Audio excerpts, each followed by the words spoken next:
Throughout history, with nearly 70% of Earth's surface covered by water, humanity has constantly sought ways to transport military equipment across seas and rivers. Oceans and rivers are not only important transportation routes, but at times they also present major obstacles that need to be overcome. From massive cargo ships to specialized warships, transporting military equipment over water is a significant challenge, especially when it comes to getting vehicles and goods from the ship to the shore. Imagine standing on a coastline, watching giant ships loaded with weapons and combat vehicles preparing to depart from land, crossing vast ocean waves. But have you ever wondered, how does the military manage to get these heavy war equipment safely to shore, facing the waves, pirates, and other unimaginable challenges? In today's video, the Navy Power Channel will open up a mysterious world of military transport at sea, exploring how the harsh challenges of the ocean cannot hinder the military strength of humankind. So, how does the military maintain effective operations when ports are limited or unusable? The answer is the Combined Joint Logistics Over-the-Shore System, or CJLOTS. This is a method used by the U.S. military to provide logistics to combat forces without relying on traditional ports. One of the standout systems in CJLOTS is the Improved Navy Littoral System, or IS, a crucial innovation for getting troops and equipment ashore under difficult conditions. INLS is an extremely flexible and advanced system, made up of many separate modules that can be connected in different ways depending on the needs of each mission. This offers maximum flexibility in transport, allowing the U.S. military to maintain operations without relying on port infrastructure. One of INLS's most notable advantages is its ability to carry loads of up to 330,000 pounds, capable of transporting a variety of goods, such as containers, vehicles, equipment, and supplies, thereby accelerating the logistics process at the coastline. Notably, INLS utilizes advanced technologies such as artificial intelligence, AI, big data analytics, and the Internet of Things, IoT, to monitor and optimize supply chains in real time. According to data from the U.S. Navy, systems like INLS have helped reduce storage and transport times by up to 30%, while also increasing the operational sustainability of combat units in harsh environments. In the context of modern warfare, where military operations demand greater flexibility and rapid connectivity, INLS is an indispensable part of the global logistics strategy for superpowers like the US, Russia, and China. In this system, the Military Sealift Command, MSC, plays an important role. This U.S. Navy unit manages military transport vehicles, including roll-on, roll-off, RORO ships, which facilitate the loading and unloading of vehicles without requiring a dock. RORO ships can lower ramps, allowing vehicles to easily move from the ship to the shore, saving time and improving operational efficiency. Vehicles such as Humvees, multi-purpose trucks, and even heavy armored vehicles can be loaded onto the INLS and transported safely, even when the coastline is not directly accessible.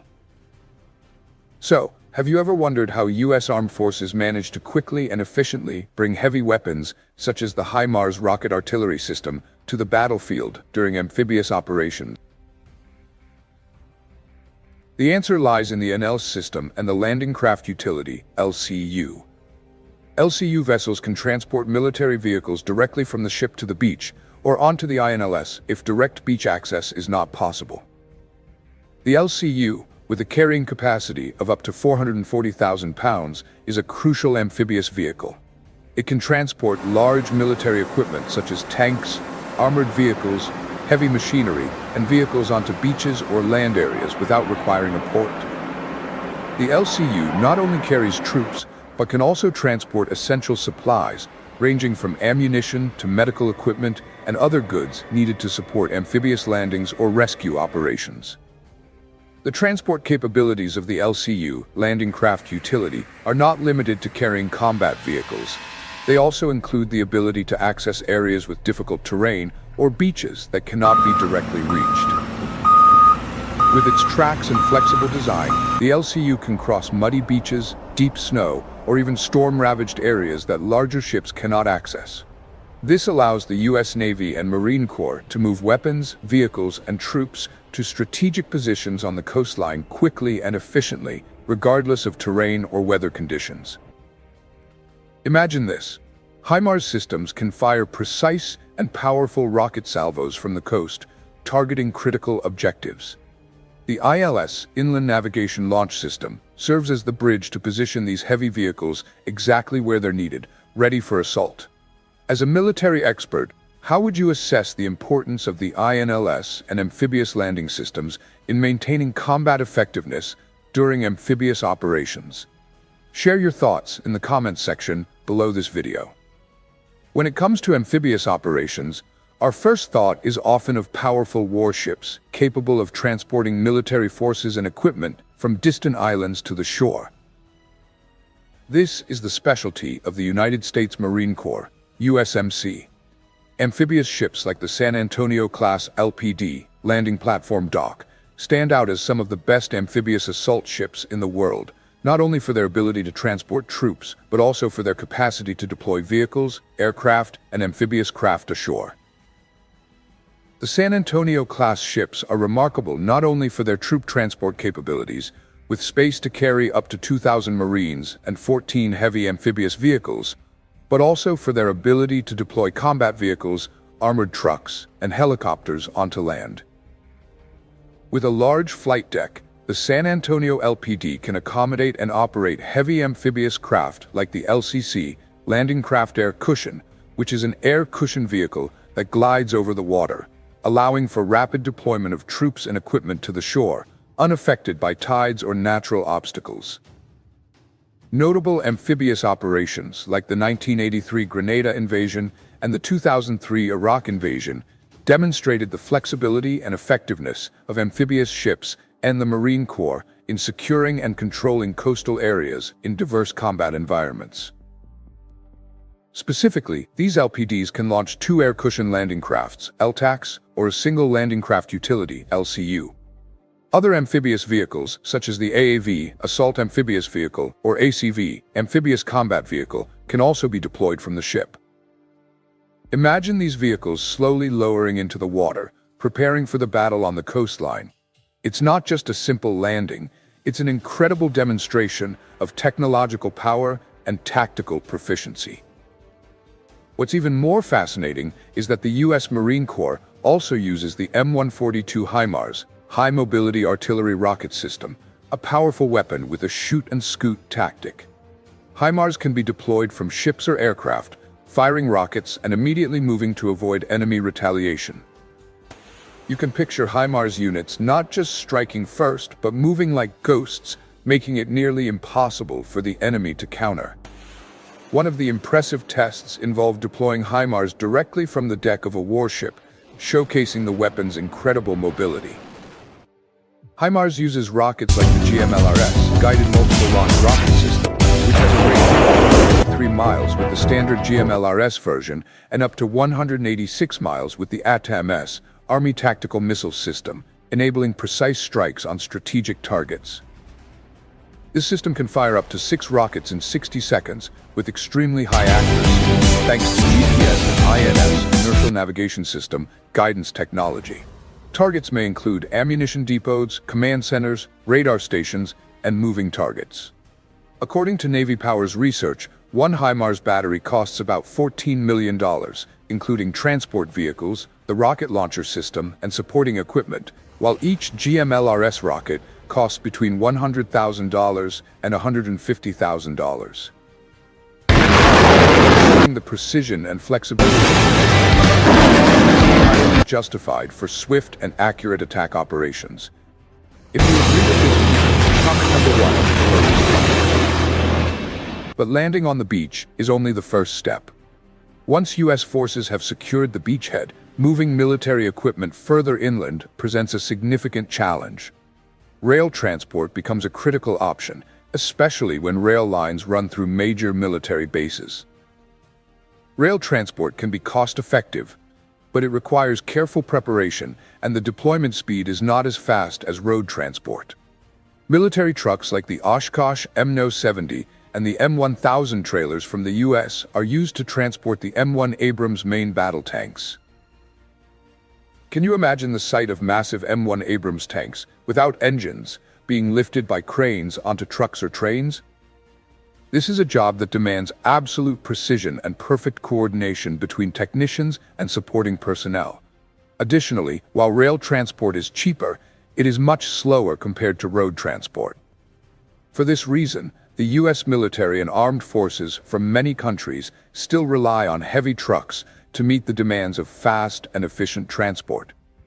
Let me give you an example from the German military using military trucks from Rheinmetall.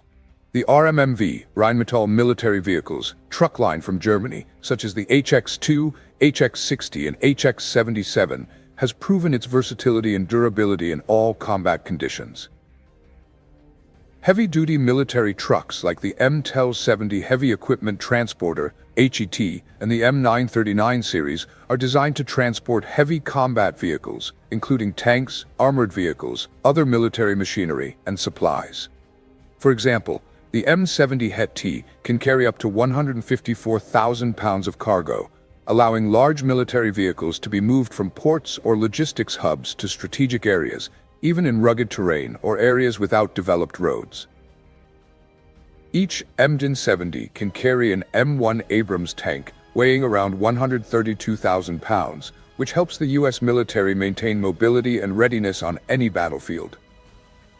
In addition, the M939 series trucks, with a payload capacity of 22,000 to 33,000 pounds, are widely used for transporting weapons, ammunition, and essential military supplies. These trucks can operate in various weather conditions and terrains, from arid desert areas to snowstorms, and can even function during amphibious operations when roads are blocked. According to our research, military heavy trucks like the M1070 HET cost around $1 million each, while other truck models like the M939 range from $50,000 to $150,000, depending on the configuration and special features. In extreme snow and freezing conditions, drivers can use tire chains to ensure the vehicles operate effectively on tough terrains. Whether transporting troops, towing artillery, or recovering equipment, these vehicles maintain optimal performance. These transport methods not only ensure combat readiness, but also reflect the crucial logistics strategies that determine success in any military campaign. In harsh winter conditions, the US military must carefully prepare to face the challenges of ice and snow.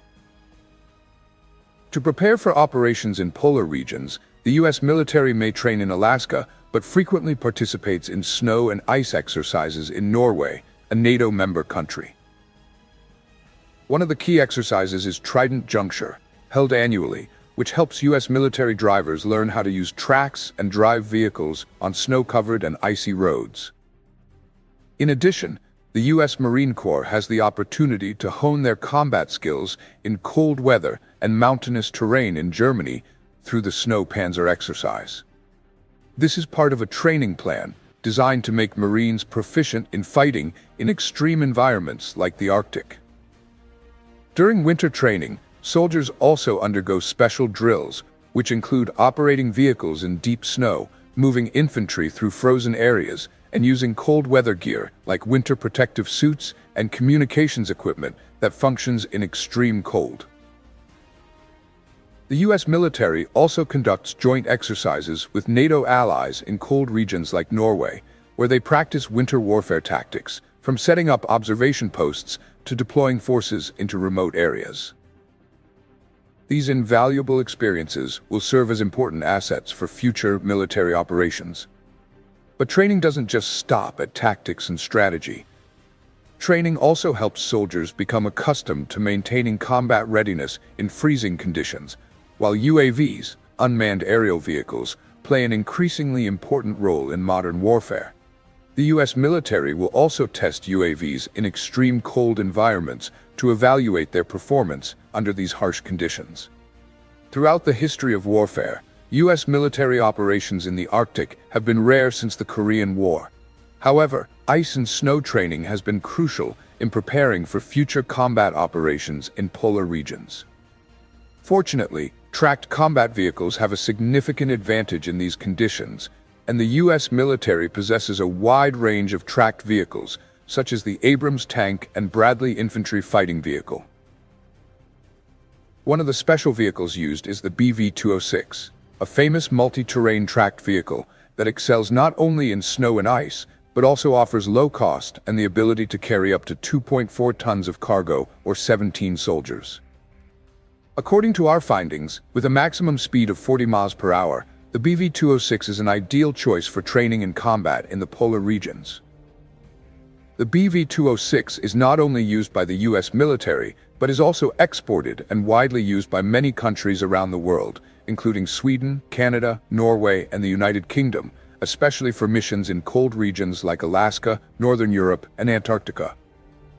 In recent military campaigns, the BV-206 has proven its worth in strategic areas like Afghanistan and Iraq, where complex terrain demands vehicles that can operate effectively in snow, ice, and rugged mountainous terrain. With a price range of $150,000 to $200,000 per unit, the BV-206 is a relatively low-cost vehicle compared to other heavy transport vehicles, yet it delivers exceptional performance in difficult terrain. In addition, the Hoku-Dayan training facility in Hokkaido, Japan, frequently provides the U.S. military with the opportunity to engage in snow driving training exercises. Vehicles like the Joint Light Tactical Vehicle (JLTV) are gradually replacing the legendary Humvee, and their ability to move across snow and ice is an essential factor in their design. Specifically, during training, drivers will operate the JLTV both with and without tracks to experience the distinct difference and see the significant benefits of using tracks in such challenging conditions. Maintaining U.S. military operations in harsh conditions requires a massive logistics system and the ability to deploy forces flexibly. RoRo, roll-on, roll-off vessels, combined with the INS, improved Navy littoral system, are vital tools for transporting military vehicles and equipment, ensuring that logistics and combat forces can reach polar regions quickly. In particular, U.S. Marine Corps amphibious assaults are highly skilled at deploying troops into combat zones from the sea, which is one of their signature strengths. This demonstrates that the U.S. military is ready to face any challenge, even in the extreme conditions of the Arctic. With thorough training and close coordination with NATO allies, the U.S. is sure to overcome any storm and continue maintaining a strong military presence in these regions. What do you think about these training exercises? Could the ability to maintain combat readiness in freezing conditions become a decisive factor in future U.S. military campaigns? Share your thoughts in the comments below. If you love stories about naval power, mighty warships, and modern military strategies, don't forget to hit like and subscribe so you won't miss our upcoming videos from Navy Power. We will continue to bring you exciting content, in-depth analysis, and the most interesting information about the Navy and global military strength.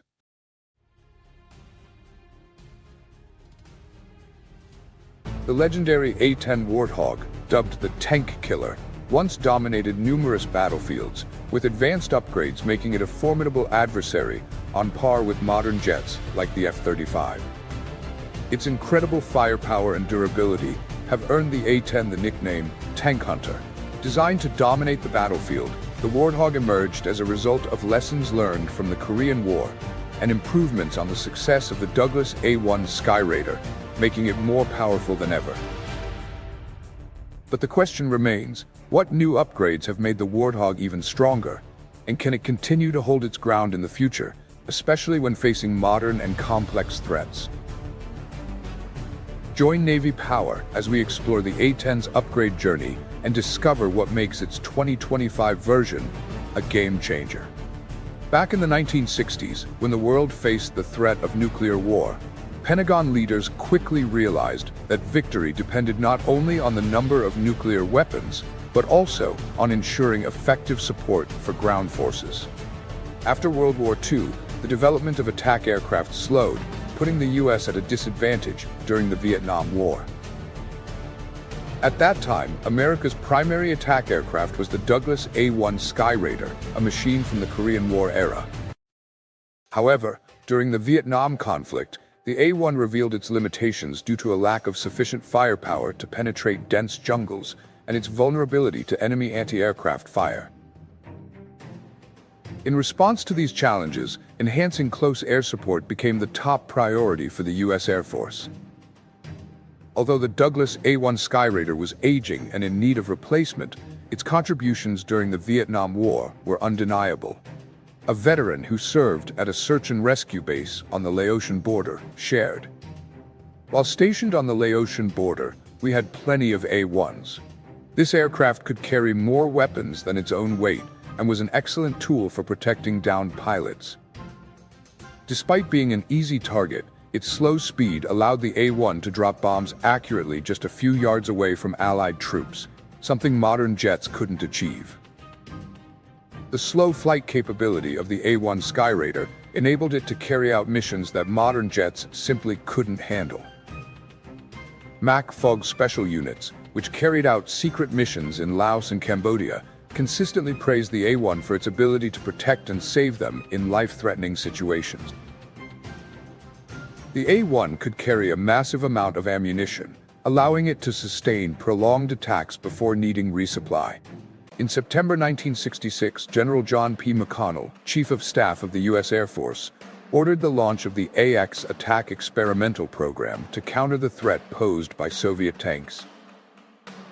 This program attracted many major aerospace companies, with two standout designs emerging, the Northrop YA-9A and the Fairchild Republic YA-10A. After rigorous testing, the YA-10A was chosen due to its superior performance and ability to operate effectively in all weather conditions, ultimately outperforming its competitors. To meet the Air Force's requirements, this aircraft was equipped with a series of enhancements, including a 30mm rotary cannon, a top speed of 460 miles per hour, the ability to take off from runways as short as 4,000 feet, and a payload capacity of up to 16,000 pounds of weapons. Its range reached 285 miles, and the production cost was just about $1.4 million, an economical price for a versatile fighting machine. This led to the creation of the GAU-8 Avenger cannon, considered the heart of the A-10. With a firing rate of up to 65 rounds per second and an accuracy rate of 80%, the GAU-8 can penetrate thick tank armor from a distance of over 1,300 yards. The aircraft can also deploy various types of ammunition, ranging from training rounds to armor-piercing, high-explosive fragmentation, and incendiary rounds. In addition to its main cannon, the A-10 is armed with AGM-65 Maverick missiles and the AGR-20E precision-guided rocket system, enhancing its ability to strike armored targets. The A-10 is not just a combat aircraft, but also a savior for ground troops due to its effective, close air support capabilities. With thick titanium armor and a diverse arsenal ranging from laser-guided bombs to precision missiles, the Warthog remains a strategic asset that allows the U.S. to maintain battlefield dominance. Despite facing evolving global threats, the A-10 has proven its worth in attacking supply convoys and supporting counterinsurgency operations. Notably, the A-10's unique design enables it to operate reliably in harsh conditions. Its two General Electric TF-34 GE100 engines are mounted high on the wings and ahead of the tail, protecting them from debris on the runway. Thanks to its high bypass ratio, these engines produce less heat, reducing the risk of detection by infrared-guided missiles. This is why the A-10 is expected to remain airborne until at least 2040, if not longer. Despite the A-10's impressive capabilities, Congress has questioned whether continuing to spend $4.2 billion to sustain this aircraft is worthwhile, or if it would be better to transition to the more advanced F-35 Lightning II. What are your thoughts on this choice? Is upgrading the A-10 the right strategy to maximize the capabilities of a legendary aircraft, or is the F-35 truly the future of the U.S. Air Force? Share your opinion in the comments and join the discussion on Navy power. The A-10C upgrade program, which began in 2005, brought significant advancements, including the addition of precision weapons, modern digital displays, and laser targeting systems. These improvements have made the A-10 more suited to the demands of modern warfare. Notably, the Suite 10 version, launched in 2021, was a breakthrough, featuring the V12 system that enhances communication between pilots and ground support teams, including rescue teams and downed pilots. This enables the A-10 to participate effectively in close air support and search and rescue missions under the most challenging conditions. However, the A-10 still faces challenges when penetrating enemy airspace in modern conflicts. Its lower speed compared to other fighters makes it an easier target for anti-aircraft missiles. To address this weakness, the A-10 has been equipped with long-range weapons, allowing it to strike from a safe distance without needing to get too close. Its advanced weapons systems enable it to launch missiles from afar while maintaining agile maneuverability in the air.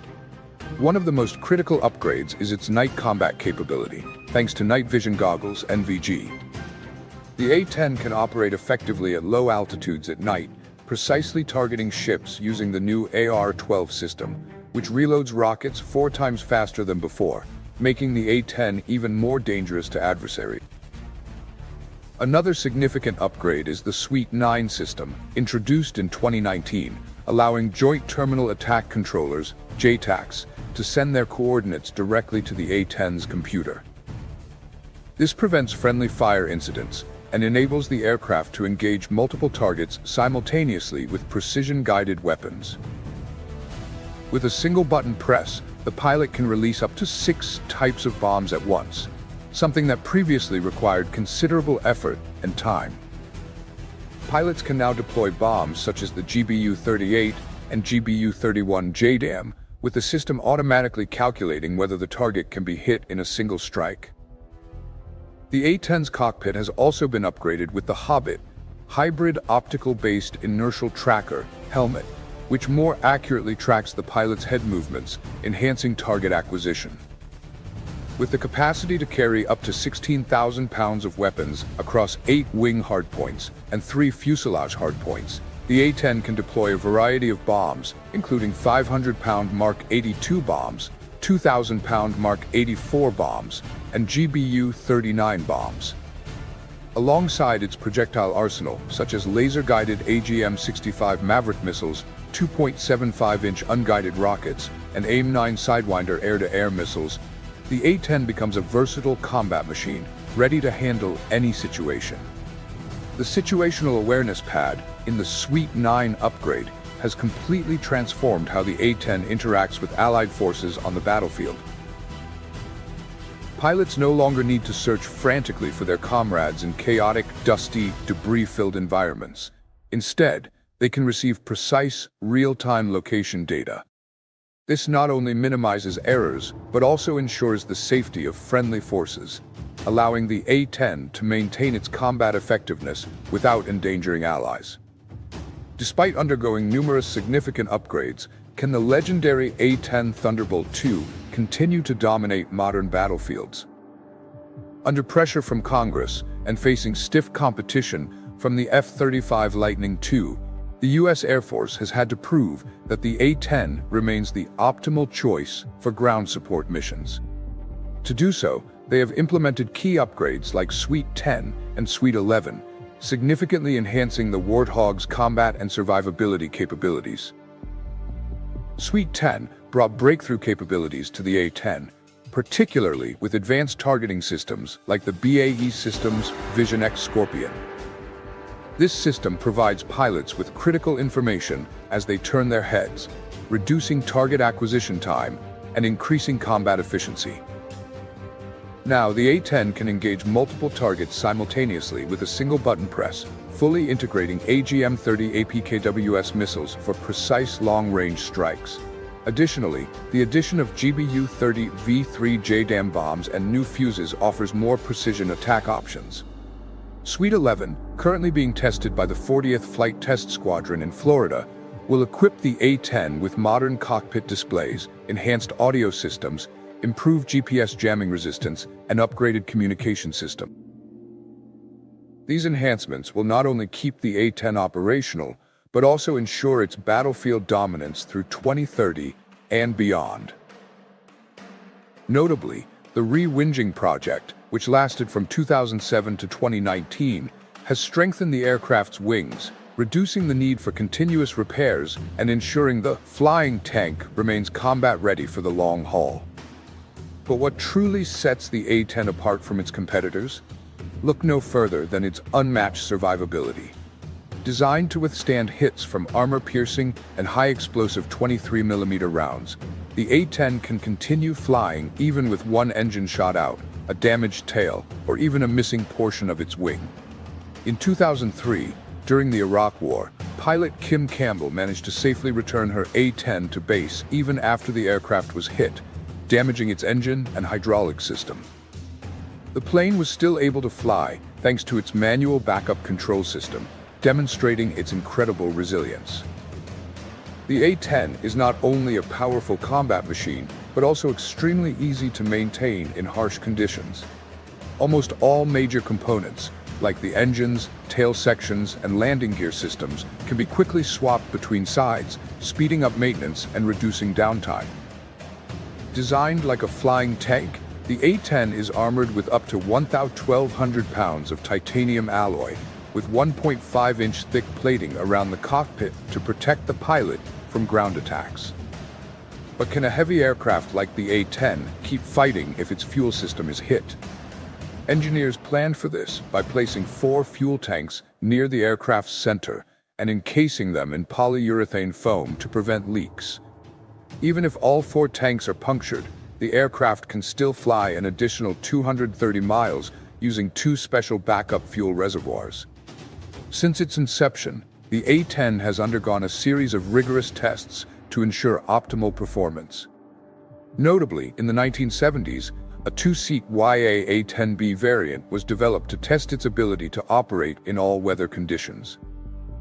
Recently, Lieutenant Christopher Earle from the 59th Test Squadron noted that continuous testing since 2020 has helped the A-10 optimize its effectiveness against heavily armored targets. Upgrades like Suite 10 and Suite 11 have given the A-10 superior capabilities in countering high-tech threats. However, the most critical factor remains the durability of the Warthog, designed to protect pilots and complete missions even in the harshest environments. With these enhancements, the A-10 Thunderbolt II is not only powerful on the battlefield, but also flexible in its tactical deployment, ready to tackle tough missions across various theaters of operation. Its ability to take off and land on short and makeshift runways makes the A-10 a vital tool in frontline campaigns, where infrastructure is often limited. The simple yet effective design of the A-10 allows for easy maintenance, even with limited equipment, a fact proven in numerous real combat operations. A prime example of the Warthog's power was its involvement in Operation Desert Storm in 1991, when the U.S. intervened in Iraq's invasion of Kuwait. During the first Gulf War, the A-10 destroyed over 900 Iraqi tanks, along with 2,000 other combat vehicles and 1,200 artillery pieces. A remarkable achievement for an aircraft designed in the 1970s. The A-10 didn't stop there. It also participated in numerous other conflicts, from Grenada, the Balkans, Afghanistan, Iraq, to the fight against ISIS in the Middle East. To ensure its combat readiness in all conditions, the 422nd Test and Evaluation Squadron is currently researching low-altitude night flying tactics with enhanced night vision technology. They are also testing rescue operations in high-risk scenarios and targeting enemy ships using smart rockets like the AGR-2 APKWS. The AGR-2 APKWS is an advanced version of the traditional 2.75-inch rocket that the A-10 began using in 2013. Thanks to these upgrades, the Warthog remains a top choice in modern combat situations, especially for challenging missions in complex terrain. The A-10's exceptional capabilities are the reason why its retirement plans have been repeatedly delayed. In 2021, the A-10 once again demonstrated its formidable power in a bombing campaign against ISIS, prompting the U.S. Air Force to delay its planned retirement. Instead, they began developing a long-term version of the A-10. Initially, the Pentagon intended to phase out the A-10 by 2022, but now both the Air Force and the Department of Defense have agreed to extend its lifespan for many more years. After Russia invaded Ukraine in 2022, there were suggestions that the A-10 could assist Ukraine in countering Russian tanks. However, the discussion eventually shifted toward providing F-16s to Kyiv. Although the future of the A-10 remains contentious, with initial plans to replace it with the F-35 by 2028, its cost-effectiveness and proven performance may keep it flying into the 2030s. Looking back, the A-10 has retained its vital role thanks to its adaptability and durability. With its unique features like the GO-8 Avenger cannon, titanium armor, and powerful weapon systems, the A-10 has proven to be indispensable in close air support missions. From the roar of its cannon to the precision of its bombs, the Warthog has cemented its place in military history. So, what do you think? Does the Warthog still deserve to soar in the skies, or is it time for newer generations of fighter jets to take its place? This system not only protects Israel's skies, but also showcases the resilience and innovation of the nation. But what types of missiles can Israel's air defense actually stand up to? And what potential impacts could this development have on Israel's military defense capabilities? Let's find out. Since declaring independence in 1948, Israel has faced numerous conflicts and used a variety of weaponry to defend its borders. During the 1948 Arab-Israeli War, Israel relied primarily on World War II-era weapons, including handguns, mortars, and basic armored vehicles.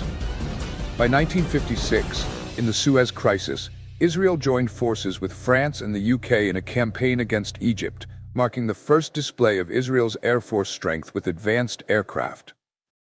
Later, during the Six-Day War in 1967, Israel achieved a resounding victory, partly due to French Mirage 3 fighter jets that ensured air superiority.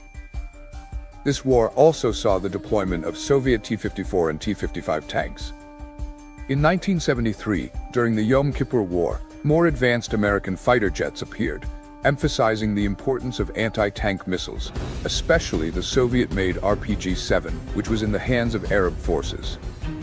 By the 1990s, tensions escalated when Hezbollah launched numerous missiles into northern Israel from Lebanon, presenting an unexpected and significant security challenge for the Israel Defense Forces, IDF. Facing a persistent threat from these attacks, Israeli authorities began considering the development of a short-range missile defense system. However, the project encountered difficulties as U.S. defense officials raised legitimate concerns about the budget and resources required to implement an effective missile defense system. Nevertheless, the Israeli Ministry of Defense continued its relentless research and development efforts, collaborating with top experts. Ultimately, they devised the design for the Iron Dome, a groundbreaking defense system that not only embodies Israel's commitment to protecting its people, but also demonstrates the nation's capacity for innovation and adaptation amid increasingly complex security threats.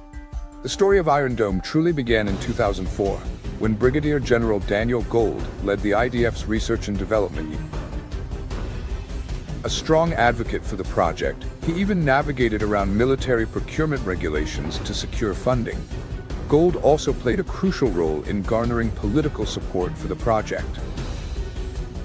In particular, during the Second Lebanon War in 2006, Hezbollah launched approximately 4,000 rockets into northern Israel, including into Haifa, Israel's third-largest city.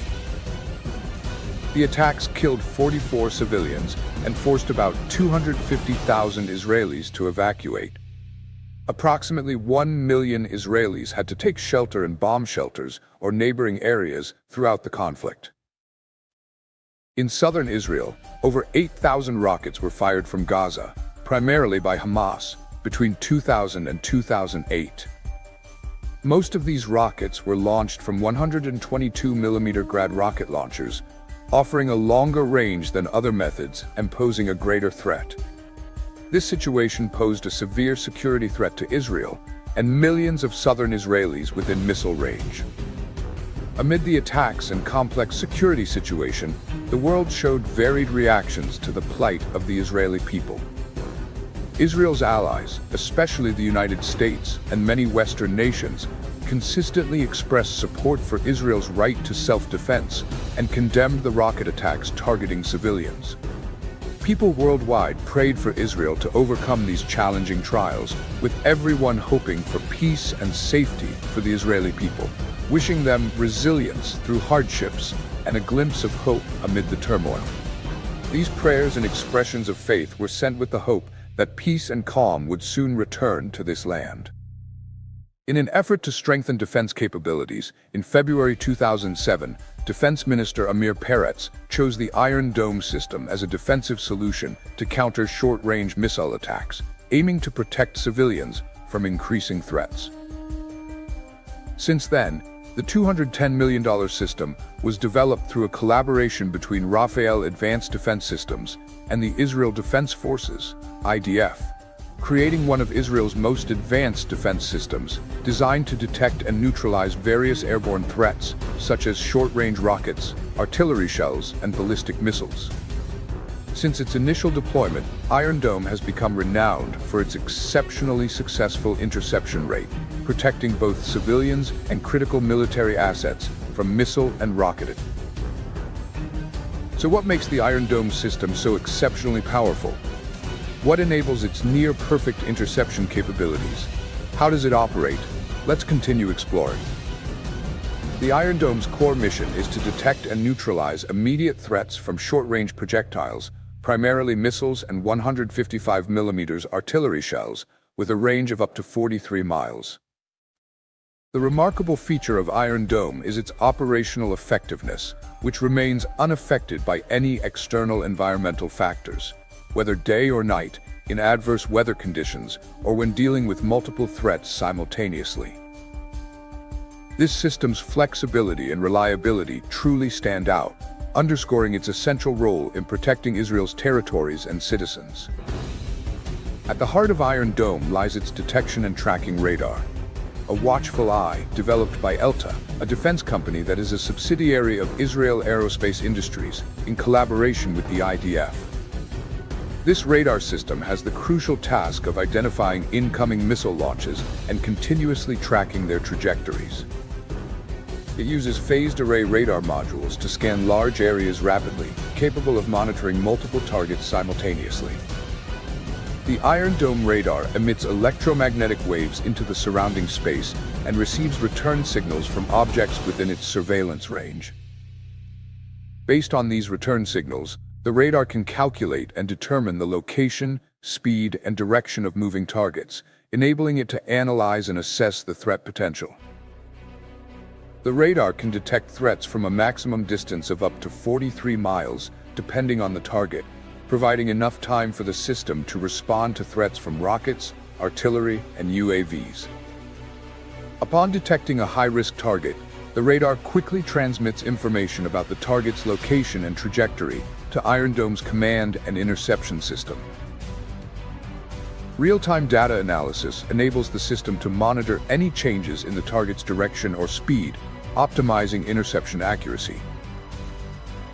This watchful eye not only sees but also understands, swiftly evaluating the threat level of each target. Many believe that this capability has made Iron Dome exceptionally accurate and versatile. What do you think about this opinion? If you agree, comment 1 below the video to let us know your view. Alongside the radar eye, another essential component is the Battle Management and Weapon Control Center, BMC, considered the strategic heart of Iron Dome, coordinating all critical defense actions and decisions.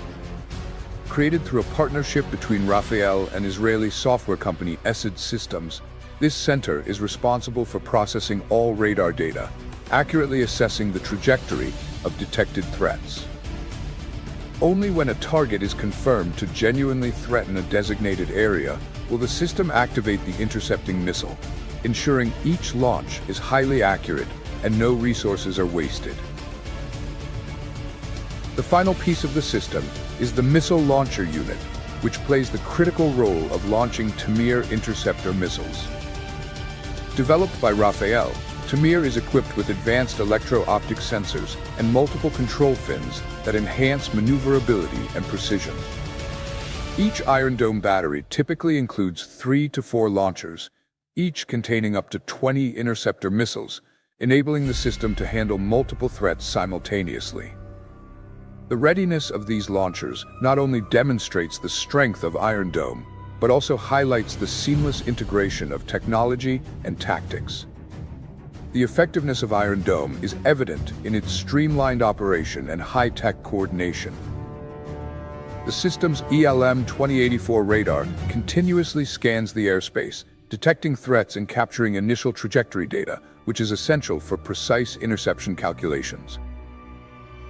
When the radar provides the necessary data, the command center rapidly analyzes and assesses the threat level, ensuring that only actual threats are targeted. The system activates an interceptor launch only when a threat is confirmed as genuinely dangerous. Once a threat is identified, Iron Dome immediately enters combat mode, launching an interceptor missile to neutralize the target before it reaches the projected impact area. The Tamir missile's superior maneuverability allows it to intercept targets accurately, enhancing the system's overall effectiveness. So, can a sophisticated defense system like Iron Dome continue to maintain its edge in the future as weapon technology advances? Do you believe that the Iron Dome system truly serves as Israel's perfect shield? Share your thoughts in the comments below. What makes Iron Dome Israel's invisible shield against missile attacks? Join Navy Power to explore the details of this defense system. What sets Iron Dome apart from traditional missile defense systems is its innovative deployment model. Unlike centralized systems, where all components are clustered together, Iron Dome uses a distributed structure where each launcher operates independently and can be remotely controlled via secure wireless connection. This setup provides exceptional flexibility, enabling the system to respond swiftly to shifting threats. Reports indicate that each Iron Dome battery can protect an urban area of approximately 58 square miles, demonstrating its extensive coverage capacity. This approach aligns perfectly with Iron Dome's core mission, providing comprehensive protection against continuously evolving threats. However, on October 7, 2023, Israel was suddenly struck by a large-scale missile attack from the armed Hamas group in Gaza, with thousands of rockets targeting multiple sites across Israel. Reports indicate that over 3,000 rockets breached Israel's defenses, resulting in approximately 1,300 Israeli casualties. In response, Israel immediately launched a counteroffensive and declared war on Hamas. Shortly thereafter, Israel also decided to deploy its advanced laser defense system in the conflict, marking a significant strategic shift in this confrontation. Israel first began researching laser weapons in the mid-1970s, when its military experts recognized the potential of this technology to enhance defense capabilities. Collaborating with major defense companies like Israel Aerospace Industries, IAI, and Rafael, Israel focused on understanding the core principles of laser technology and its potential defense applications. In the early stages, they achieved notable successes with foundational prototypes, highlighted by the successful 1976 test of a gas-dynamic laser with 10 kilowatts of power. This type of laser technology generates energy through chemical reactions, as opposed to traditional lasers that rely on electrical energy sources. The gas-dynamic laser uses chemical reactions to produce energy capable of emitting a laser beam powerful enough to damage airborne targets. One advantage of gas-dynamic lasers is their ability to generate beams with power ranging from tens to hundreds of kilowatts, sufficient to destroy targets such as rockets, missiles, and drones. Although initial, this achievement laid the groundwork for later breakthroughs, fueling aspirations to develop high-energy lasers for defensive purposes. A major milestone came in 1982 during the Lebanon War, when Israel deployed precision-guided weaponry, signaling a shift toward more advanced and precise weaponry. By the mid-1990s, Israel continued its collaboration with the United States to develop a battle laser system with the goal of creating a short-range missile defense system using chemical lasers based on deuterium fluoride, capable of generating up to 2 megawatts of power, enough to intercept unguided artillery shells and rockets mid-flight.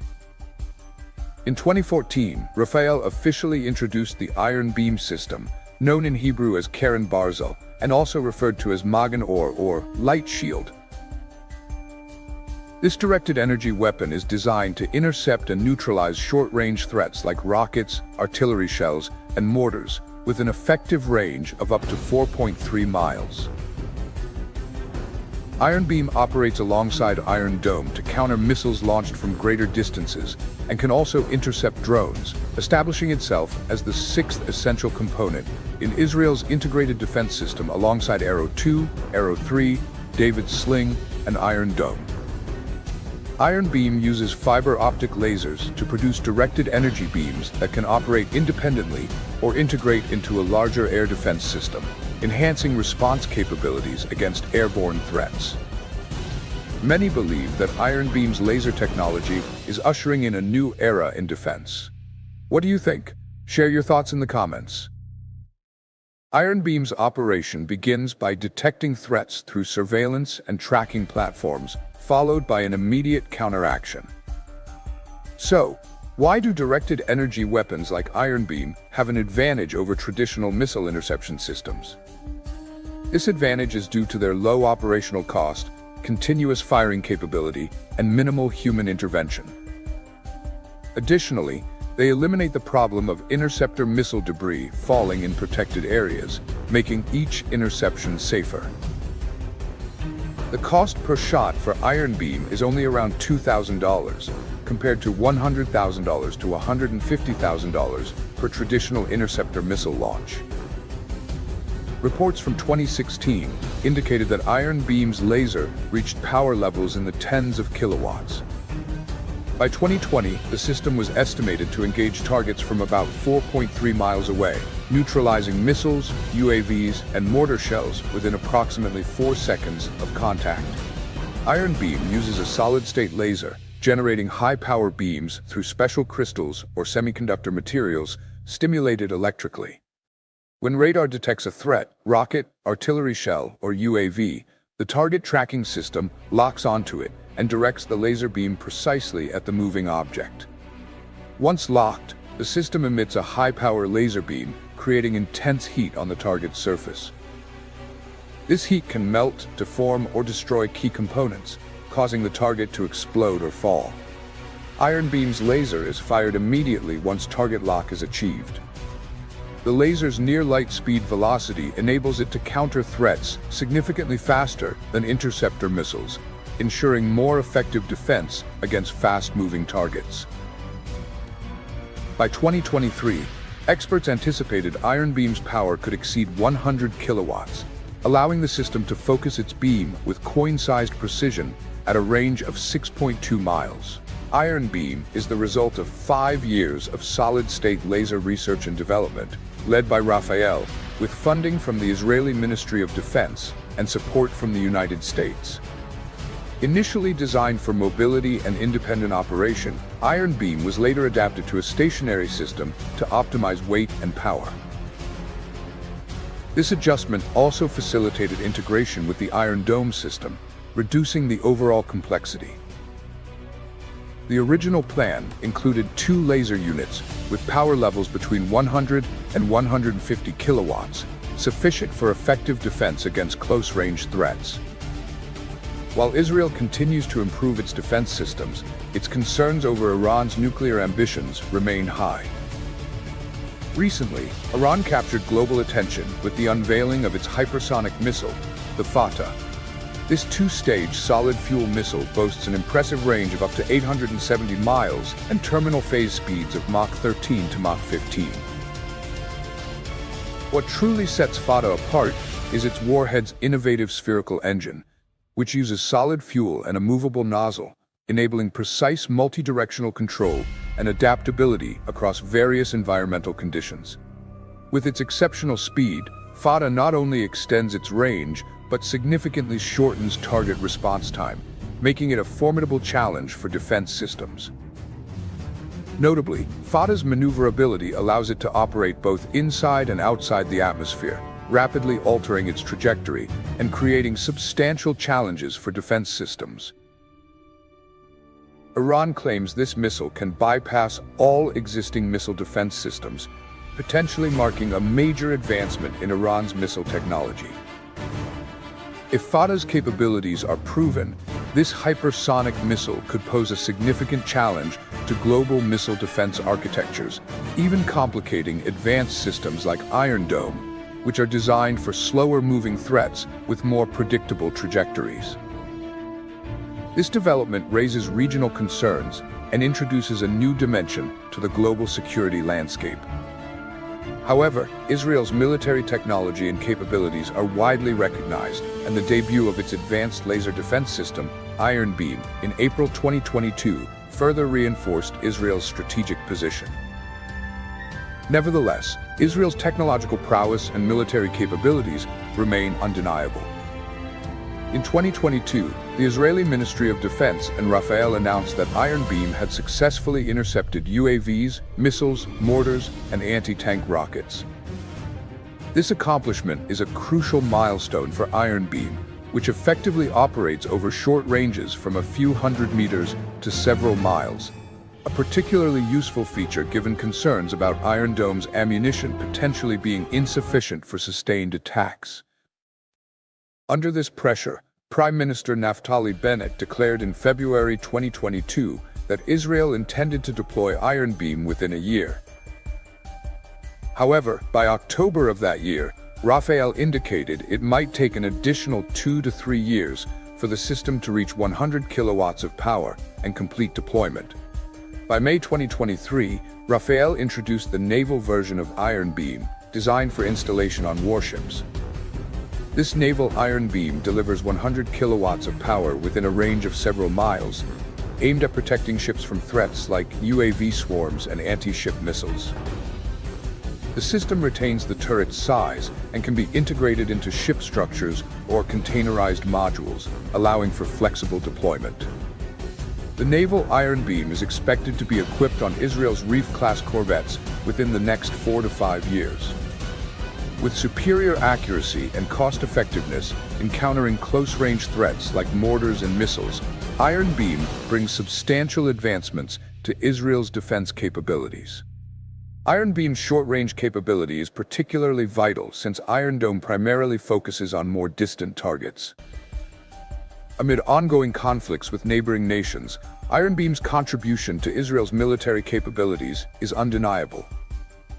Notably, the interception cost per shot for Iron Beam is only a few dollars, compared to approximately $100,000 for Iron Dome, an impressive technological and financial benefit for Israel's defense system. Although deployment commitments for Iron Beam have been in place since 2020, the official operational status of the system has not yet been disclosed. The secrecy surrounding the program may be due to the sensitivity of laser weapon technology and its defensive applications. Nevertheless, expectations remain high for Iron Beam's full integration into Israel's defense system. Iron Beam plays a crucial role in Israel's multi-layered defense network, complementing systems like Arrow, David's Sling, and Iron Dome, ensuring comprehensive protection and the ability to counter various types of missile threats. With its precise targeting of short-range threats such as mortars and rockets, Iron Beam provides a significant strategic advantage, reducing costs and enhancing national protection effectiveness.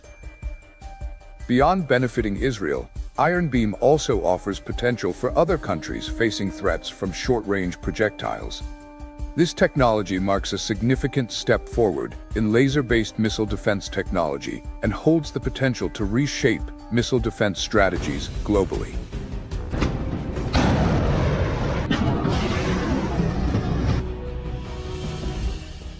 In the modern military world, not everyone realizes that every day, US satellites are facing relentless attacks from both Russia and China. Both of these countries have tested hypersonic weapons capable of launching devastating strikes against the US. Now, in this high-stakes international chess game, it's the US's turn to make a decisive move, one that could be seen as the final checkmate from a master. Can you guess what that move might be? It's a bold and dramatic step. The US is preparing to roll out a global surveillance plan from space, with the ability to track every movement, every moment, on the entire planet. This might sound like something out of a science fiction movie, right? But it's reality, turning into fact what was once confined to the pages of fiction. Now, the US will be able to see every aircraft, every vehicle moving, every conversation taking place underground. In an instant, all secrets will be exposed, and anyone daring to confront this power will face unimaginable consequences. We are entering a new era where surveillance is no longer a distant concept, but a power that cannot be hidden, where everything can be seen from above. Will this be a major leap forward for the US, or a double-edged sword leading to unforeseeable consequences? Let's dive into this incredible technology in today's Navy Power video. Recently, Russian defense officials announced that they launched a hypersonic missile, the Kinzhal, at Ukraine on March 18, 2022. This marked the first use of the Kinzhal missile, which travels 5 times the speed of sound in actual combat. Meanwhile, China has also been pushing the envelope by testing a hypersonic missile far more powerful than the Kinzhal, with a speed 5 times faster. This missile is part of the Fractional Orbital Bombardment System, FOBS, a missile capable of carrying a nuclear warhead into low Earth orbit, and when the time is right, re-entering the atmosphere to strike any target anywhere in the world. It's similar to an intercontinental ballistic missile, ICBM, but with longer range, higher speed, and is extremely difficult to detect and intercept. This took US experts by surprise when China first tested the FOBS in 2021. Specifically, according to anonymous sources from the US intelligence community, the Financial Times revealed a shocking detail. China tested a hypersonic missile with nuclear capabilities in August. The frightening part is that, unlike any weapon known before, this missile flew around the Earth like a ghost before suddenly accelerating and striking its target. Many members of our writing team view this as an impressive technological breakthrough, leaving US intelligence experts completely stunned. This advanced space capability isn't just a military challenge, but a serious warning, proving that China has reached a whole new level in the space and weapons race. FOBs, a technology once considered a relic of the Cold War, could now be the game-changer in modern nuclear arms competition. However, a question is emerging on international discussion tables. If the recent reports about the test are accurate, China will be the first country to possess this capability. Will the development of FOBs, a missile system capable of orbiting the Earth, truly give China an unprecedented strategic advantage? This is a question that threatens to shake up the international community, as it seems everything is just beginning to unfold. So the question arises, if faced with these hypersonic weapons, what will the US do to protect the country? The answer isn't to wait and hope that old defense systems will work. Instead, the US has taken proactive and creative steps, and recently, we witnessed a significant turning point in the US space defense strategy. To counter increasingly sophisticated threats, the US Department of Defense has decided to deploy a series of space satellites to track hypersonic weapons, a move that could completely change the game. Recently, the Space Development Agency, SDA, announced a contract worth $1.3 billion to launch 28 small satellites into orbit within the next 3 years.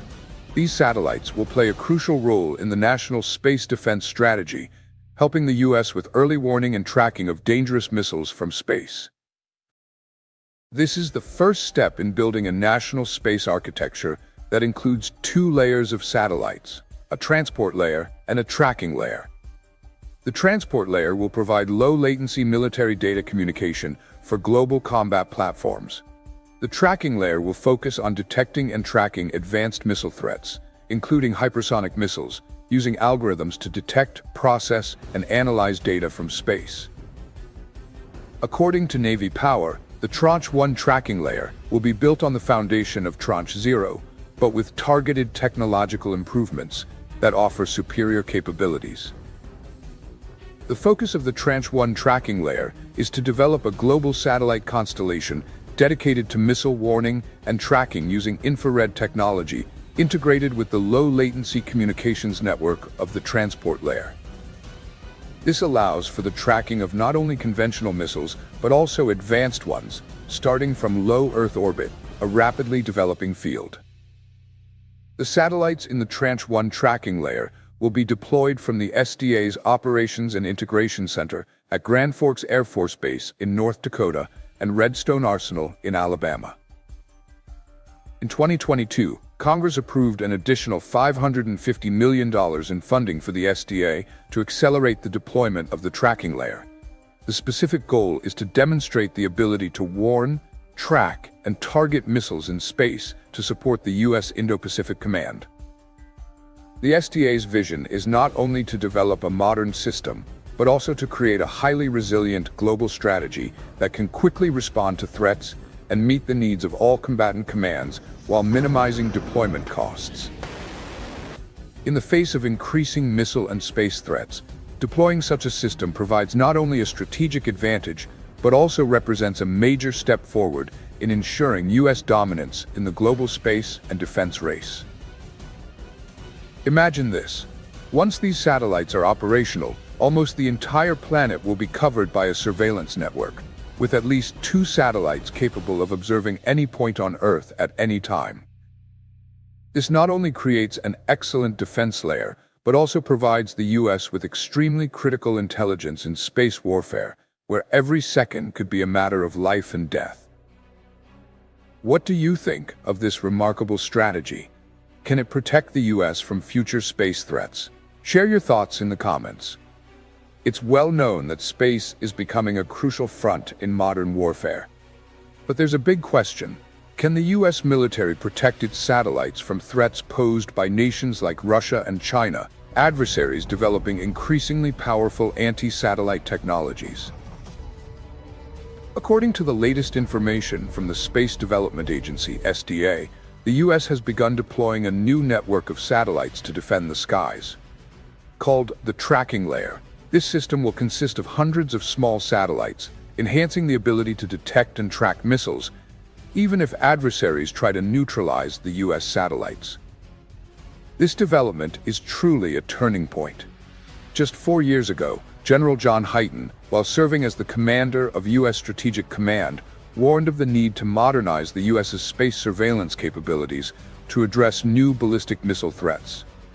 In just a few years, the U.S. has mobilized an additional $550 million from Congress to expedite the deployment of a tracking layer, a strategy that not only aims to protect satellites, but also create a robust defense layer for America's defense systems. This is critical, not only because of the missile threat from China, but also because Russia is increasing its capabilities to attack U.S. satellites.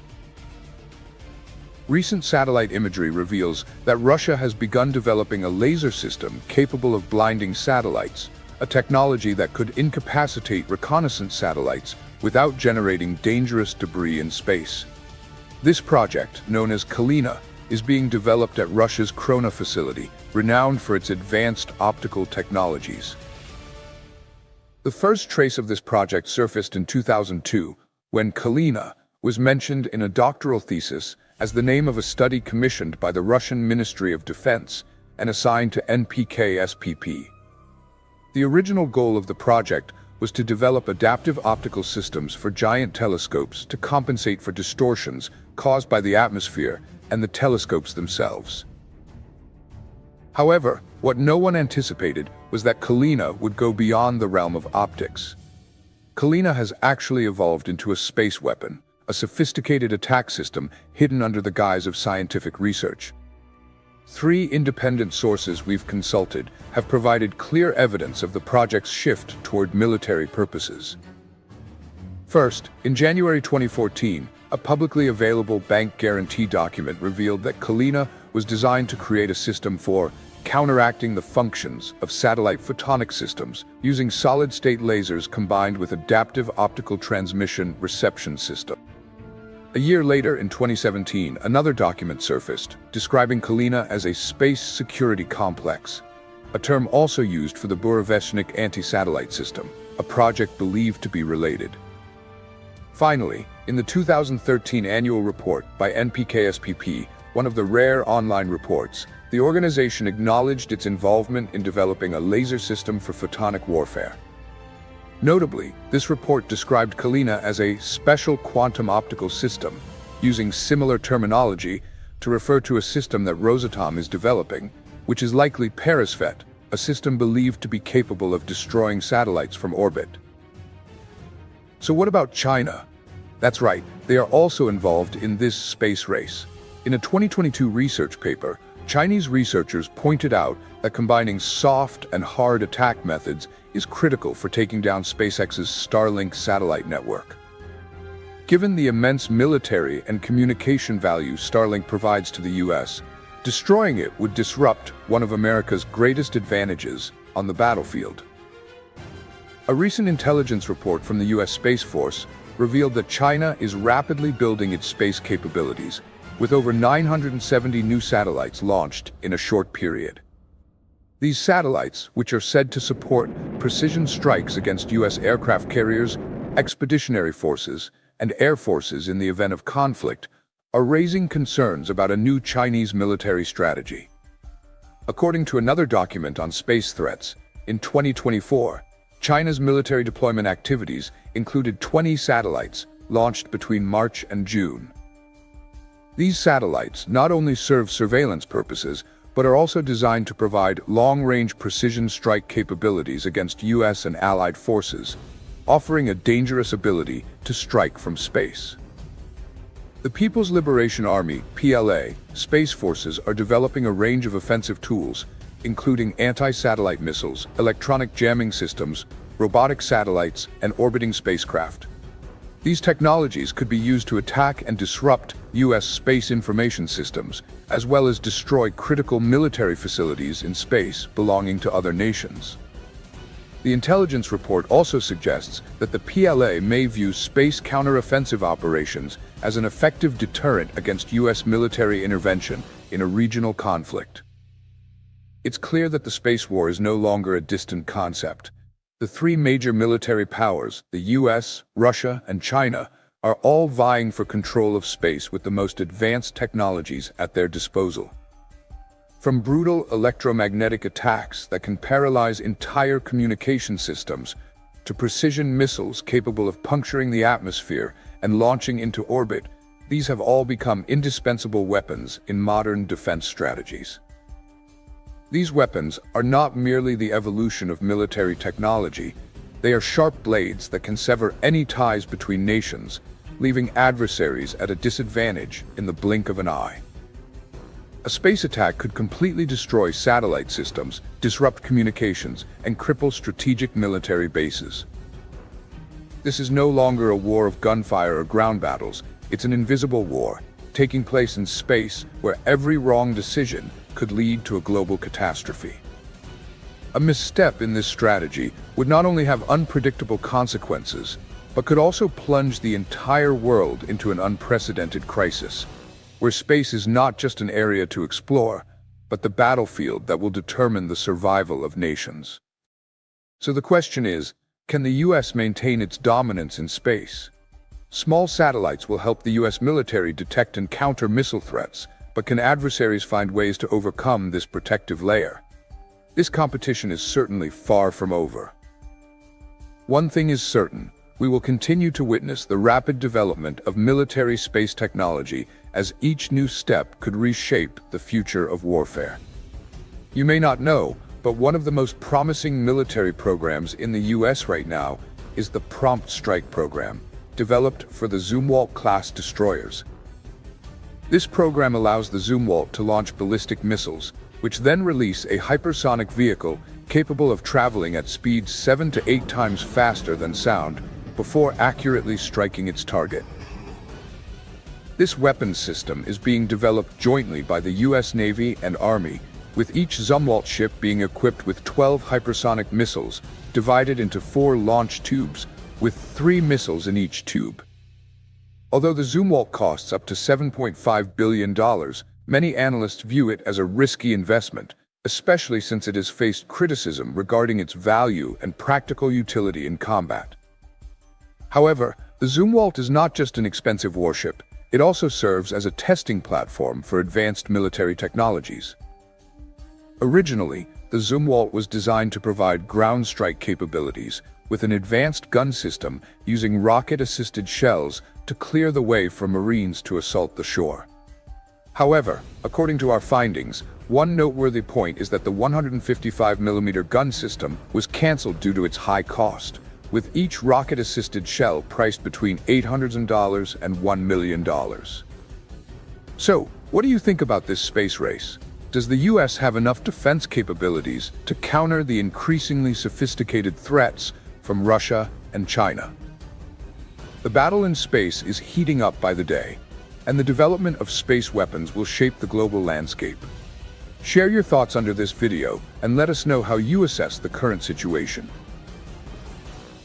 If you want to stay updated with in-depth analysis and quick updates on military technology and space defense, don't forget to subscribe to the Navy Power channel and turn on the notification bell so you won't miss any important news.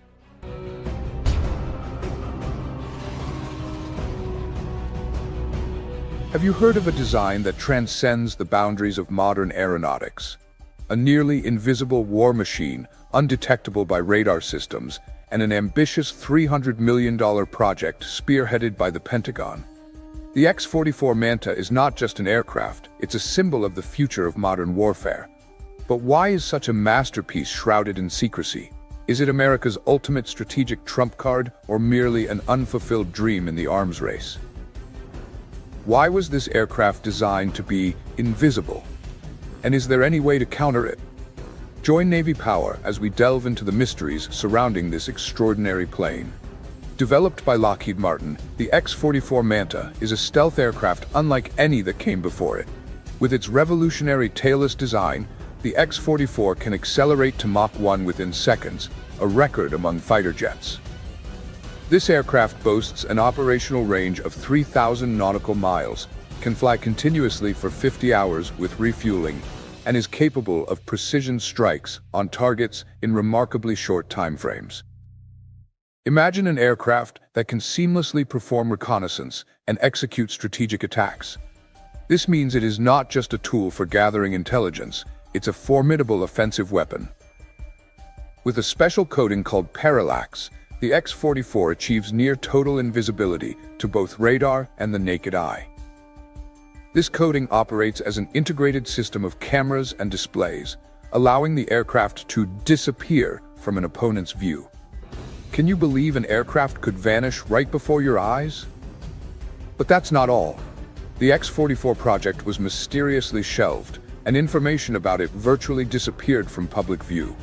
Could its power be so immense that it must be kept secret even from allied nations? Recent leaks from the Pentagon confirm that the aircraft not only exists, but is being enhanced to undertake even more complex combat missions. The X-44 Manta's arsenal is like a nightmare from the future, designed to overwhelm every defense system in the world. Equipped with hypersonic missiles reaching staggering speeds of 2,850 miles per hour, it can obliterate targets 1,000 miles away before the enemy even detects the threat. And that's just the beginning. Hidden within its optimized payload bay are 8 tons of advanced weaponry, ranging from GBU-53B SDB-2 smart bombs, capable of striking targets with an accuracy of 1 meter, to stealth EMP warheads that disable all electronics within a 31-mile radius, plunging adversaries into complete darkness.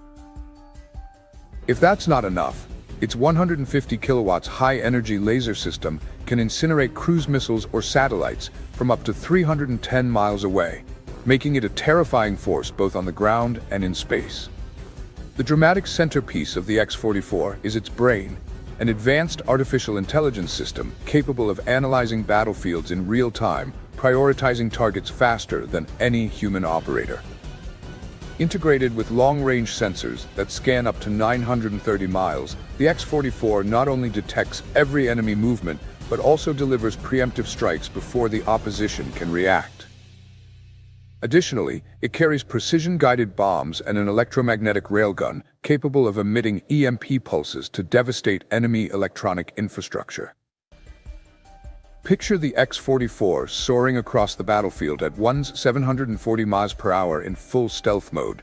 Even without deploying its weapons, its presence alone would be enough to terrify adversaries.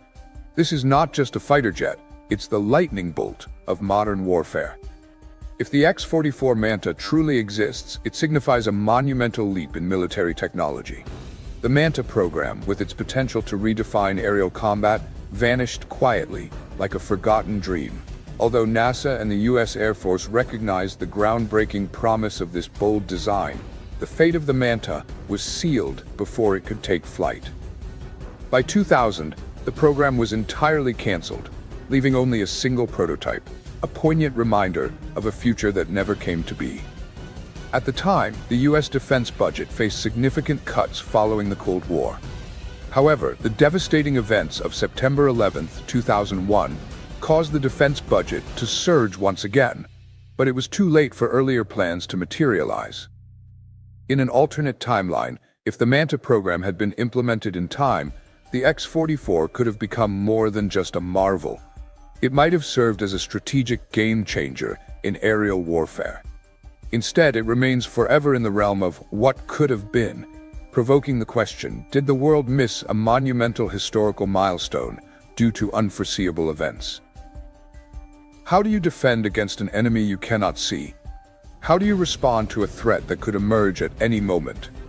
What would other nations do to keep up in this technological race? The X-44 project was not only a significant leap in defense, but also posed strategic challenges to the world. It represented more than just an aircraft. It heralded a new era of warfare, where those who possess cutting-edge technology dominate conflicts. What are your thoughts on a future where technology like the X-44 determines the outcomes of wars? Is humanity ready to face the challenges it brings? Share your thoughts in the comments below. The future of technology has arrived, and the X-44 Manta stealth aircraft is the clearest testament to that. Far from being merely a formidable weapon with its parallax stealth coating and hypersonic missile capabilities, the X-44 Manta is also a reliable defensive shield. More importantly, the release of information about the Manta has highlighted the importance of transparency in military development. Do you believe technologies like these could reshape the global landscape? These innovations bring both opportunities and challenges. As we witness an explosive new era of aviation technology, the Lockheed Martin X-59, developed in collaboration with NASA, is redefining perceptions of passenger transportation. Its unconventional design might soon become a familiar sight, thanks to its supersonic speed, 1.5 times the speed of sound. But that's not its only remarkable feature. Did you know that this project cost $250 million and required over 300 engineers to complete? The goal of the Low Boom Flight Demonstrator project isn't just to create a supersonic plane, but to minimize noise pollution, a factor that previously hindered supersonic technologies. The problems associated with sonic booms and their inconvenience have long been significant obstacles, but the X-59 offers hope for improvement. NASA's efforts are not only reducing noise, but also aiming for a greener future with higher commercialization potential. To achieve this, engineers tackled numerous complex challenges. Previously, the noise from supersonic aircraft engines reached levels of 110 dB, a volume dangerous to human health. Lockheed Martin spent over 7 years designing the X-59 with its distinctive elongated nose to mitigate sonic booms when breaking the sound barrier. Do you think this could finally break the sonic boom curse and make supersonic flight a reality? Can you imagine soaring through the skies at nearly 1.5 times the speed of sound without hearing the deafening sonic boom? NASA is turning this vision into reality with the X-59 supersonic aircraft. The X-59 boasts a unique design, including an 11.5-meter-long pointed nose and a cockpit without a traditional windshield. In fact, pilots cannot see directly ahead and must rely on an external vision system, XVS, a cutting-edge technology combining advanced cameras and display screens. The aircraft measures 29 meters in length with a 9-meter wingspan and achieves a stunning speed of Mach 1.4, 1,715 kilometers per hour, cruising at altitudes above 55,000 feet. But the most groundbreaking aspect? The X-59 is engineered to quietly conquer the skies. Instead of generating thunderous sonic booms, it emits a sound as gentle as closing a car door. The aircraft is now fully assembled and gearing up for its first test flights. Technologically, the project employs state-of-the-art materials such as carbon fiber and titanium alloys to ensure strength and lightness. The General Electric F-44GE-100 engine, originally used in the F/A-18E/F Super Hornet fighter jet, has been customized to align with the commercial objectives of the X-59 project. But can an engine designed for combat meet the demands of supersonic passenger transport at speeds of 100 miles per hour? That remains a critical question for engineers to answer. To ensure operational efficiency, NASA and Lockheed Martin have developed specialized training simulations for future pilots. However, many have raised concerns about the safety and effectiveness of this ambitious project. What happens if the noise still exceeds acceptable levels? To address these concerns, the development team has proactively engaged with local residents in test areas, offering transparent information to minimize negative reactions. NASA plans to conduct test flights over several U.S. cities to gather data on noise levels and community feedback. These findings will be shared with the Federal Aviation Administration, FAA, and international regulators. The preliminary design phase of the X-59 began in February 2016, marking a significant milestone in the journey toward advancing supersonic aviation technology. Initially, the plan was to begin flight testing in 2021. However, due to numerous technical challenges and other external factors, the project timeline experienced delays. As of January 2024, the latest schedule sets the goal of delivering the X-59 to NASA within the year to begin critical flight tests. Stay tuned with Navy Power as we await the next test flights. Are we on the verge of witnessing a monumental breakthrough, or is this just an overly ambitious dream? What you think might provide valuable insights for top engineers. Do you remember the Concorde, the legendary supersonic aircraft that once bridged the US and Europe across the Atlantic? The Concorde, a timeless marvel, soared through the skies at an astonishing speed of 1,354 miles per hour, twice the speed of sound, reducing the journey from London to New York to just about 3 hours. It was a feat that still leaves the world in awe. Yet behind the glamour and record-breaking milestones lay a story of contradiction. Its massive development costs turned the Concorde into a great icon, but also a financial burden. However, the Concorde was more than just an aircraft. It was a bold statement that Europe, through unprecedented collaboration between governments and manufacturers, could transcend technical boundaries to redefine the future of aviation. Emerging in the 1970s, the Concorde became a symbol of speed, but issues with cost, noise, and safety led to its grounding in 2003. Now NASA and Lockheed Martin are reviving supersonic commercial aviation with the ambitious X-59 QST project. Can they rise above the shadow of the Concorde and usher in a new era for aviation? To tackle the challenges that doomed the Concorde, Lockheed Martin engineers have completely redesigned the X-59. The most striking difference? The cockpit no longer features a traditional front windshield. Instead, an external vision system technology allows pilots to see through images transmitted from external cameras to cockpit displays. This is a significant leap forward, but will this technology perform reliably in real-world conditions? Imagine sitting in a supersonic plane where you can't directly see the view ahead. Would you feel confident? That's why flight testing is vital to validating every technological breakthrough. When the X-59 takes off, you'll be amazed by its quiet operation. From afar, it resembles a graceful kite more than a supersonic beast. But don't be fooled by its appearance. The initial phase of each flight focuses on evaluating basic performance characteristics and executing fundamental maneuvers like altitude changes and controlled movements. Pilots rely on cameras and sensors for navigation, and initial test results have exceeded expectations. The highlight of every test flight is breaking the sound barrier, a feat the Concorde once achieved. The difference is that the X-59 is designed to minimize the noise generated by shock waves, enabling it to overcome bans on supersonic flights over densely populated areas. Do you think supersonic sound can now be quiet? A future like that is closer than you think. The success of the X-59 could mark the return of supersonic commercial aviation. However, significant challenges remain, with ticket prices being a critical issue that hindered Concorde's sustainability. Will ticket costs decrease as the X-59 enters mass production? Experts believe that with today's technological advancements, fares could become more reasonable.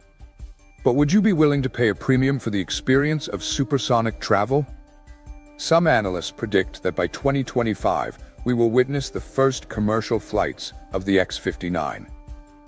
Yet skeptics question whether the ban on supersonic passenger transport can truly be lifted.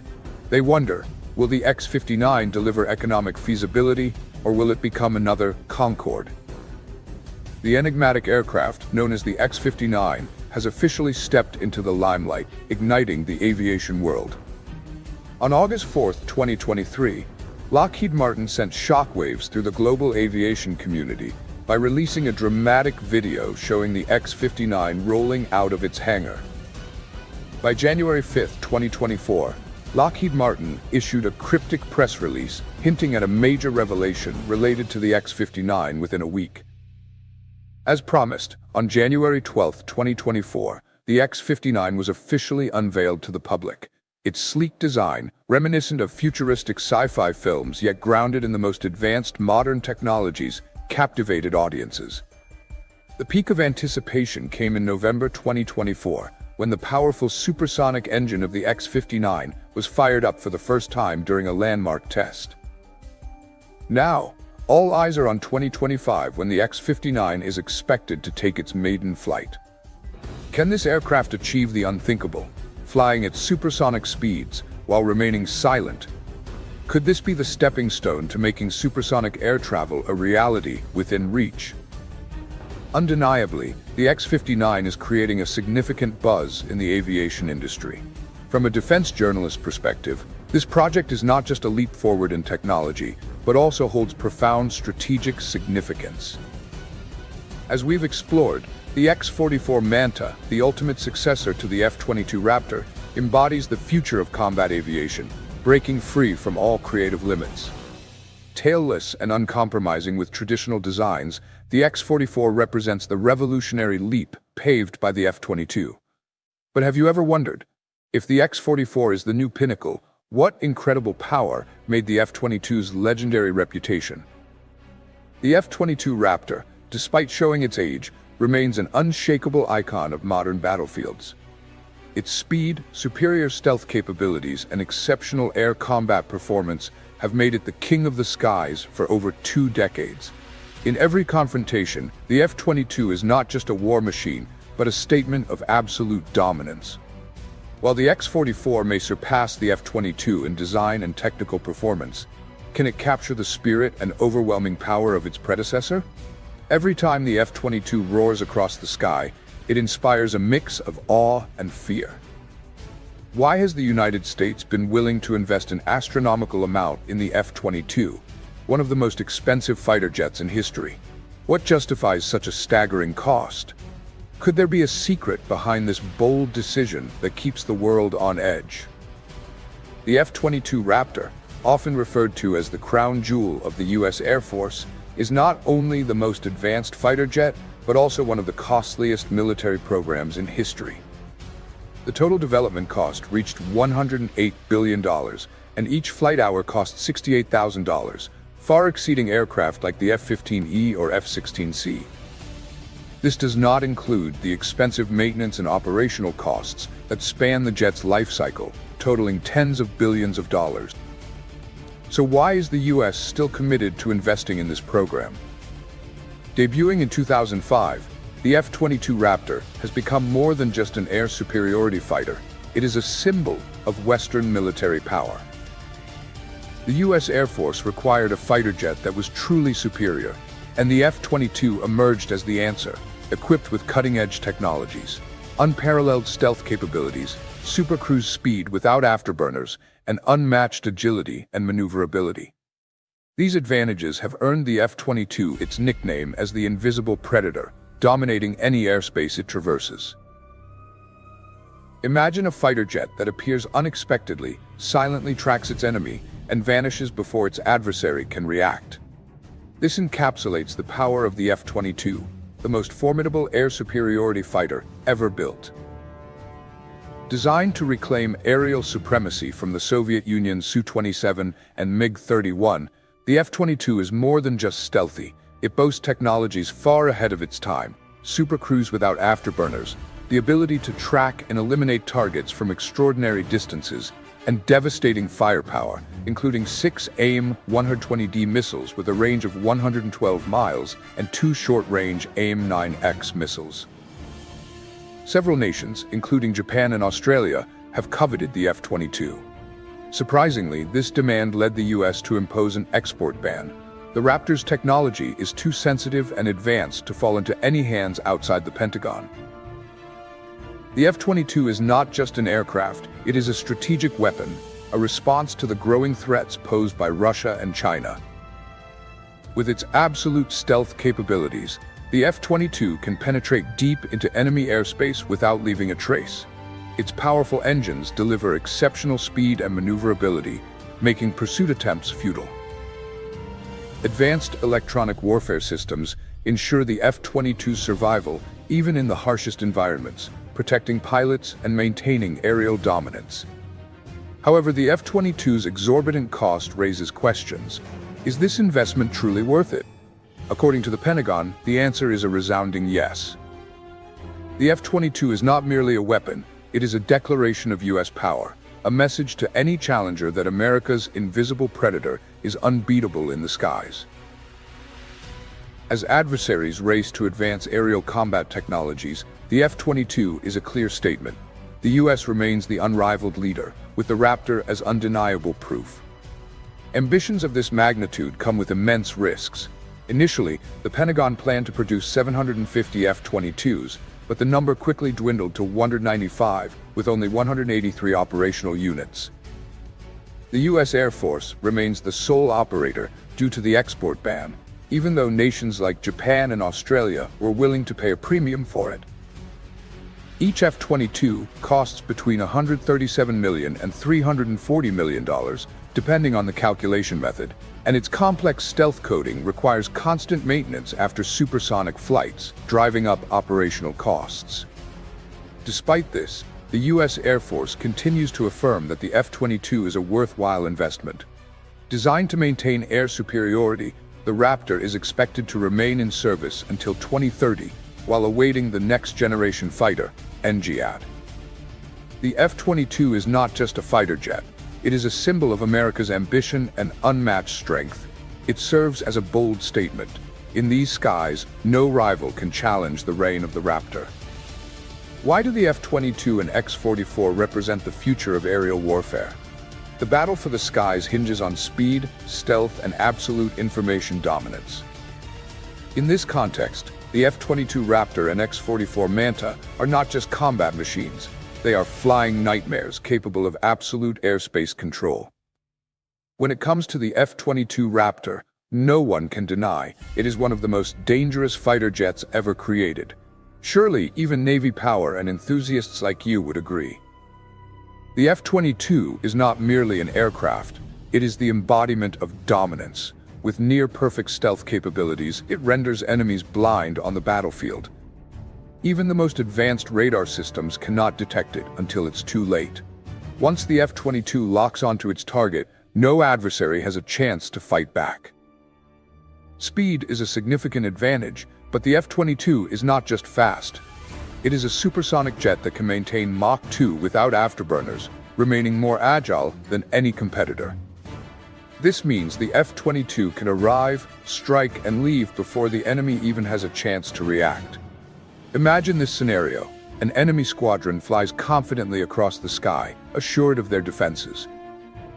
But in mere moments, one by one, the planes begin exploding, and no one can understand what's happening.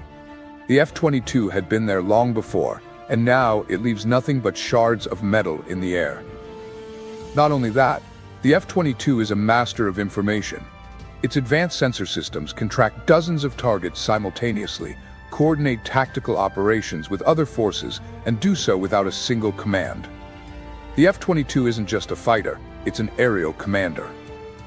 If the F-22 represents the present, then the X-44 Manta is the future of warfare. Developed from the F-22 platform, the X-44 is a groundbreaking advancement in design and combat technology. The most striking feature of the X-44 is its tailless design, which completely eliminates traditional control surfaces. This not only enhances its stealth capabilities, but also transforms it into an aerodynamic marvel, making it nearly undetectable and incredibly difficult to shoot down. But what truly makes the X-44 a beast is its full-thrust vectoring system. Without relying on conventional aerodynamic surfaces, the X-44 can change direction in an instant, performing sharp turns or barrel rolls that no other aircraft would dare to attempt. This makes it a lethal predator in close-range dogfights. The X-44's power doesn't stop there. With integrated artificial intelligence, it can operate as an unmanned combat aircraft, making decisions and completing missions without human intervention. This opens the door to a battlefield where pilots are no longer needed in the cockpit, and the X-44 becomes an unstoppable force. The X-44 Manta is not only a symbol of cutting-edge aviation technology, but also a challenge to every limit humanity has ever set. So, do you think the X-44 could truly become the ruler of the skies in the future? What are its potential applications beyond military operations? Or who could be its most worthy rival in the air? Share your thoughts in the comments below. We want to hear your opinions and perspective. If you love stories about advanced machines, groundbreaking fighter jets, and bold visions of the future, hit the like button to support us. Subscribe to the Navy Power channel now and turn on notifications. There's plenty of exciting content coming your way.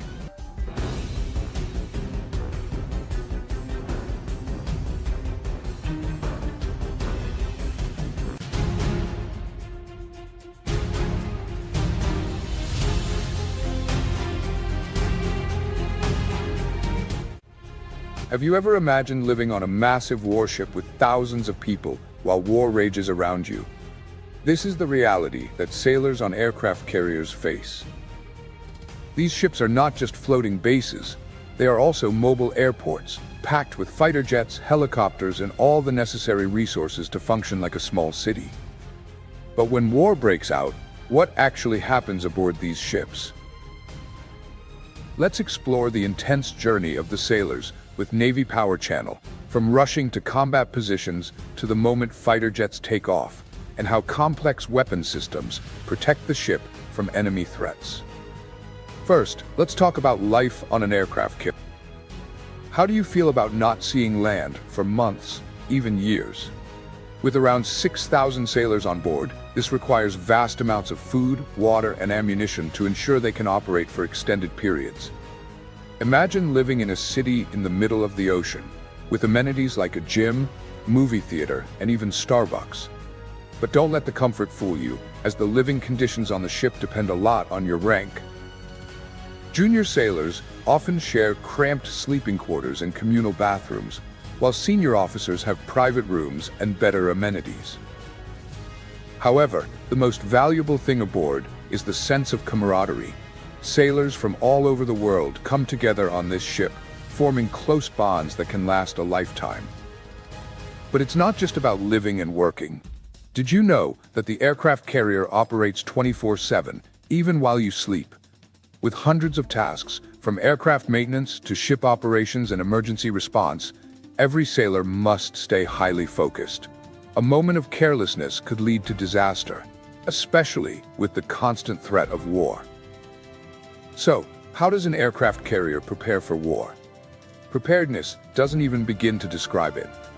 A U.S. Navy aircraft carrier is designed not just to withstand attacks, but to retaliate with overwhelming force.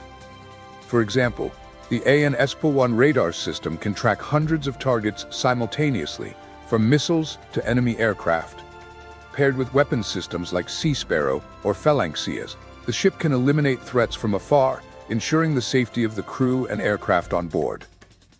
Moreover, aircraft carriers boast a formidable air wing, including F/A-18 Super Hornets and F-35C Lightning IIs, which provide precise strike capabilities on targets hundreds of miles away.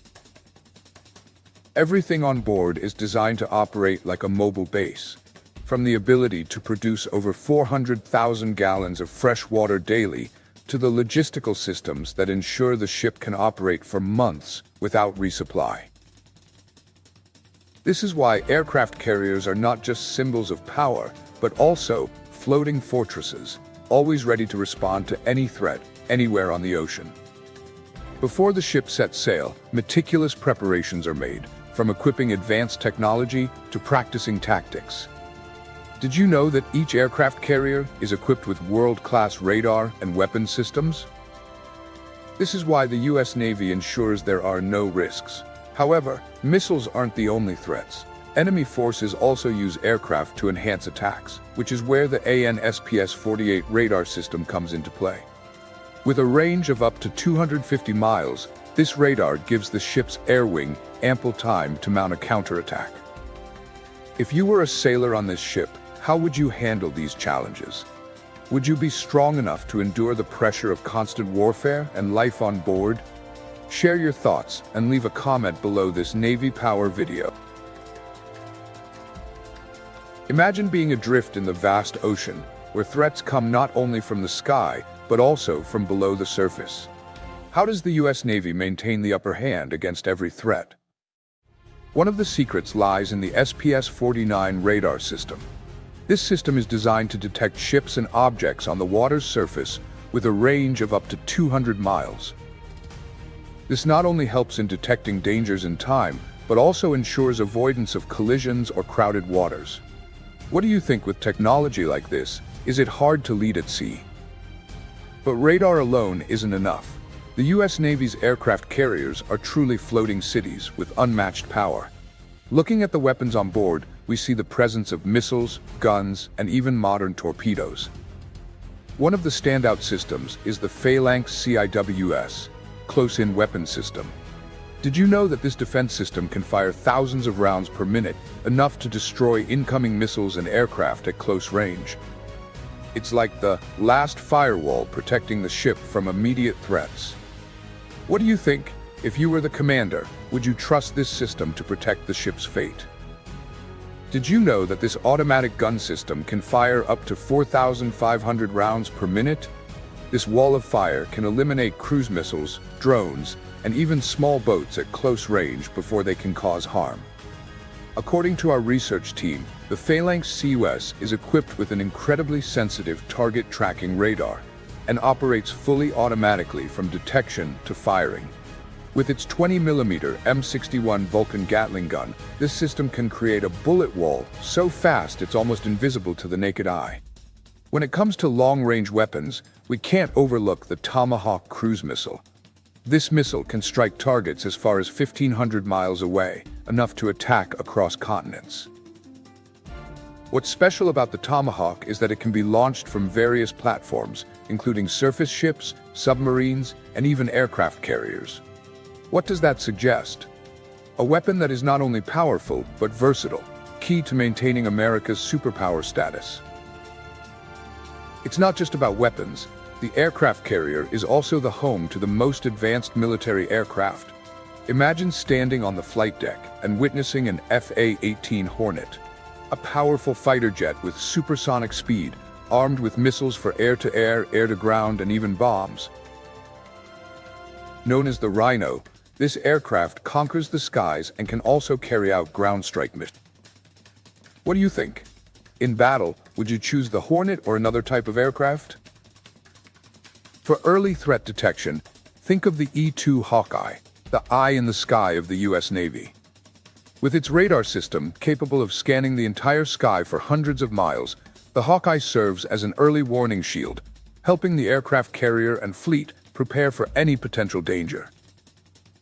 The answer lies in the modern communication systems aboard aircraft carriers. One example is the Integrated Voice Communication System, IVCS. This system connects everyone on the ship through phones, radios, and intercoms, even in the most intense combat situations. An aircraft carrier is equipped with over 3,000 phones to ensure smooth communication. What do you think about managing a floating city with that many communication devices? Feel free to share your thoughts in the comments below. Have you ever wondered what makes the U.S. Navy's aircraft carriers operate so efficiently? It's not just advanced technology, it's also the skilled and well-trained crew. Imagine thousands of people on a massive ship, each with their own role, yet they all work together to run a floating city in the middle of the ocean. And what's interesting is that every one of them goes through a rigorous training program to ensure they're ready to face any scenario, from crises to warfare. Let's start with pre-deployment training. Did you know that each sailor undergoes months of training before stepping foot on the ship? They are taught in classrooms, practice on simulators, and even train at coastal facilities. The training covers a wide range of skills, from basic safety procedures like using firefighting equipment and operating life rafts to handling emergency situations. These skills aren't just theoretical, they're hands-on, because even a small mistake can lead to serious consequences out at sea. Now, let's imagine. What do you think it would be like to navigate a massive ship like an aircraft carrier in harsh weather conditions? It's a challenge that requires not only skill, but also seamless coordination within the entire team. The sailors in the navigation department must be proficient in using advanced radar systems like the ANSPY-1, GPS navigation systems, and even traditional tools like maps and compasses. But that's not all. They also need to be skilled in planning routes to avoid dangerous waters, calculating currents, tides, and weather forecasts to ensure the ship operates safely. As for the engineering crew, they must know how to operate the ship's propulsion, electrical, and air conditioning systems. Everything is designed to keep the ship running at its optimal state. But that's not the end of it. Do you think everyone aboard needs to know how to operate weapons? Yes, every sailor is trained to operate weapon systems, from anti-aircraft guns to interceptor missiles. They also learn how to coordinate with the ship's air wing to launch and recover aircraft in combat situations. Specifically, handling aviation fuel and weapons requires the utmost caution. One small mistake could lead to catastrophic consequences. Another noteworthy point: every sailor must know basic first aid. They are trained to deal with mass casualty situations because in the harsh ocean environment, response time is critical.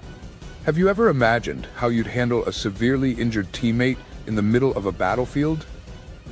Finally, all training culminates in strict tests, including written exams, practical tests, and real-world simulations. Do you feel confident that you could pass these challenges to become part of the team aboard an aircraft carrier? Don't hesitate to share your thoughts.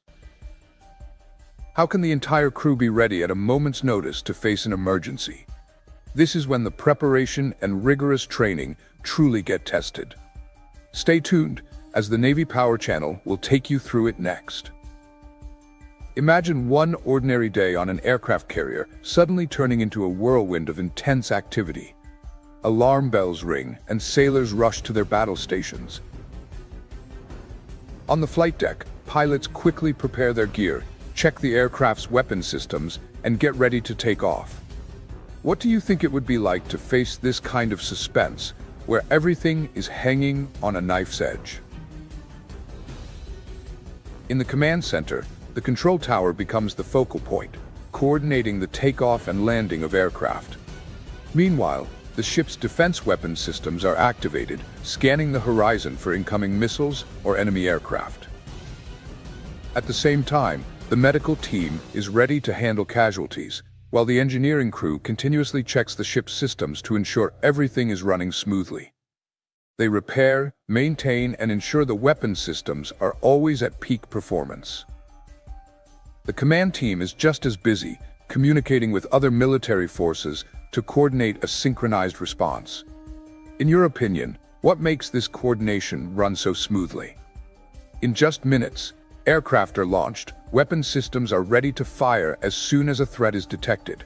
Every sailor is in their designated position, some operating radar, others controlling missiles, each of them completely focused. However, even in the most dangerous situations, every sailor follows their assigned tasks without fail. They know that even the smallest mistake could have serious consequences. That's why professionalism and discipline are vital aboard an aircraft carrier. If you agree that this is the epitome of responsibility, leave a 1 in the comments below. When the ship enters combat mode, everything turns into a perfect collaboration. One of the first missions is air defense, using weapon systems like guns and missiles to deal with airborne threats. At the same time, advanced radars and sensors are fully utilized to protect the carrier in every situation. Think about sonar systems, a technology we can think of as the ship's ear. With its ability to detect underwater sounds, sonar not only spots enemy submarines, but also provides accurate data to track and locate them. For instance, the AN/SQS-53 system, a type of active and passive sonar, is commonly used on aircraft carriers and escort ships. With a detection range of dozens of miles, it can distinguish between submarines and natural underwater objects. Once a threat is identified, the aircraft carrier can immediately deploy Mk-46 or Mk-54 torpedoes from escort ships or anti-submarine helicopters like the MH-60R Seahawk to eliminate the target. But defense isn't the only mission.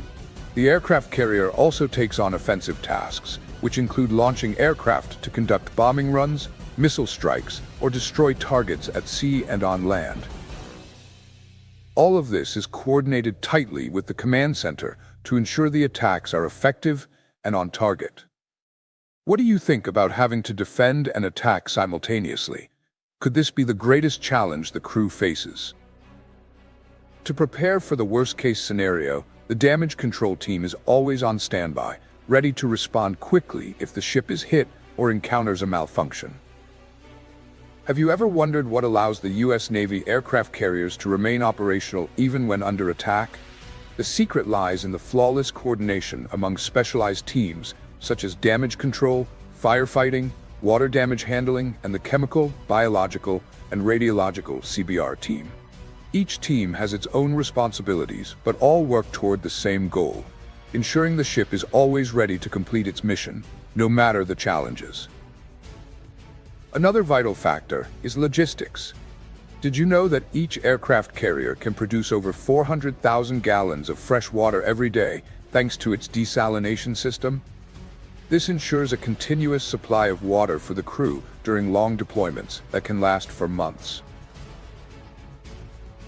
Not only water, but the ship is also fully stocked with food, ammunition, and fuel, all managed through a tight supply chain. This preparation allows the aircraft carrier to maintain its combat readiness for extended periods without worrying about running out of resources. But what happens after the battle is over? Do you think everything goes back to normal immediately? The reality is much more complicated. If the situation isn't too severe, the ship's commander will issue a stand-down order, allowing the crew to return to their routine duties. However, if the ship has just undergone a fierce battle, the technical teams will conduct a thorough inspection, from the hull to the weapon systems and other critical components. Any damage must be repaired immediately, as a ship never knows when the next threat will arrive. In more serious cases, if there are casualties, the ship's medical team will continue to treat the wounded, while conducting a comprehensive evaluation to ensure they receive the proper care. Once all inspection, repair, and treatment procedures are completed, the ship will return to its normal operational status, ready to patrol, train, or continue its mission. Now, let's take a step back in history to explore one of the most important wars the U.S. Navy ever participated in, the Gulf War, also known as Operation Desert Shield and Desert Storm. During this conflict, several U.S. aircraft carriers were deployed to the Persian Gulf, providing air support to ground forces and conducting airstrikes on Iraqi targets. These victories highlight the pioneering role of the U.S. Navy in combat situations at sea. From upgrading operational readiness to preparing sailors and aircraft for battle, life aboard an aircraft carrier during wartime is far from easy. But thanks to dedication, courage, and a strong work ethic, these massive ships not only complete their missions, but also protect the nation. In the proud history of the U.S. Navy, which story impressed you the most? Share your thoughts in the comments below. We'd love to hear from you. If you're fascinated by the power and cutting-edge technology of these warships,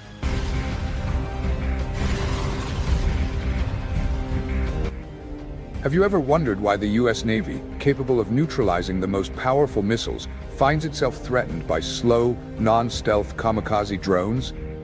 It may sound strange, but this is a real challenge. As consecutive attacks occur in the Red Sea, the United States is facing an almost impossible task. That task is integrating laser weapons into the most advanced carrier fleet in the world. Join the Navy Power Channel as we explore this groundbreaking military technology. Aircraft carriers are the ultimate symbols of national power.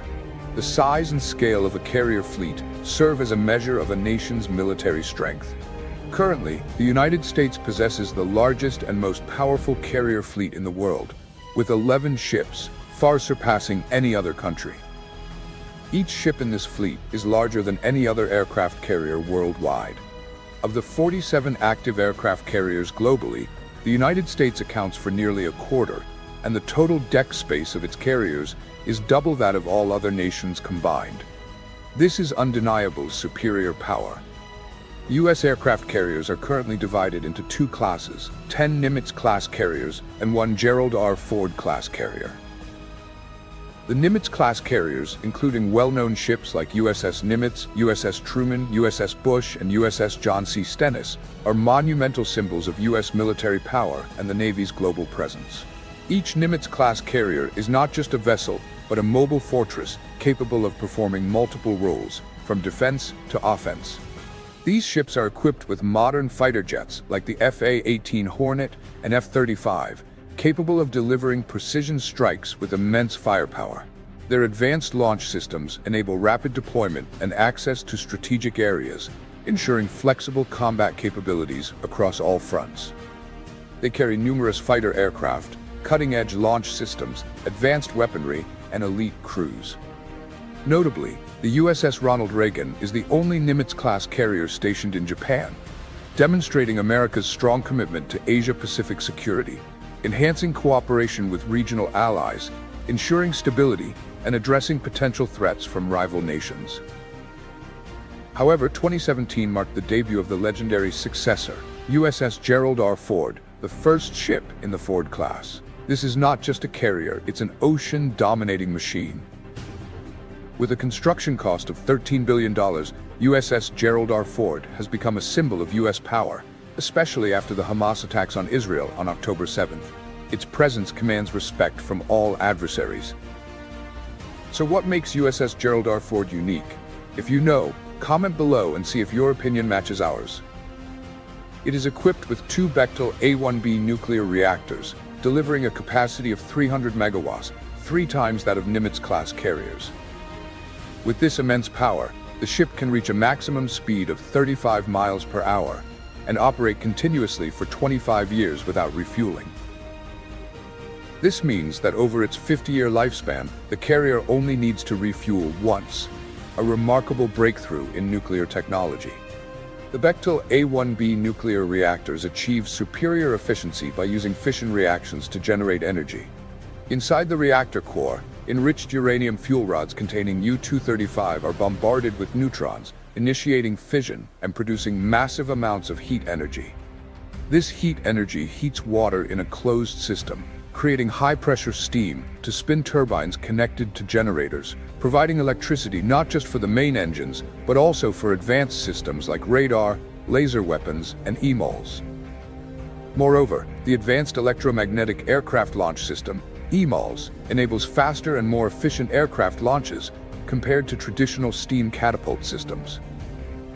The EMALS on the USS Gerald R. Ford represents a technological breakthrough, utilizing electromagnetic induction instead of steam compression to launch aircraft from the ship's deck. Each system, valued at $450 million, can handle up to 4,100 aircraft launches before requiring maintenance. The ship's advanced arresting gear system is also designed to accommodate up to 16,500 landings. The system's structure includes an electromagnetic rail running along the launch deck, a shuttle connected to the aircraft, and high-energy capacitors storing electricity generated by the nuclear reactors. When activated, a powerful current flows through the coils along the rail, creating a strong magnetic field based on the Lorentz principle, propelling the shuttle forward with adjustable acceleration tailored to each aircraft type, from small UAVs to fighter jets like the F-35C. Compared to steam systems, EMALS offers superior precision in launch force control, reduces stress on aircraft airframes, extends equipment lifespan, and enables 25% faster aircraft deployment. Drawing power directly from the nuclear reactors, EMALS ensures a stable energy supply, allowing the carrier to sustain prolonged operations during extended missions. By combining nuclear power and advanced launch technology, the USS Gerald R. Ford not only enhances efficiency and reliability, but also demonstrates unparalleled flexibility and superiority in combat scenarios.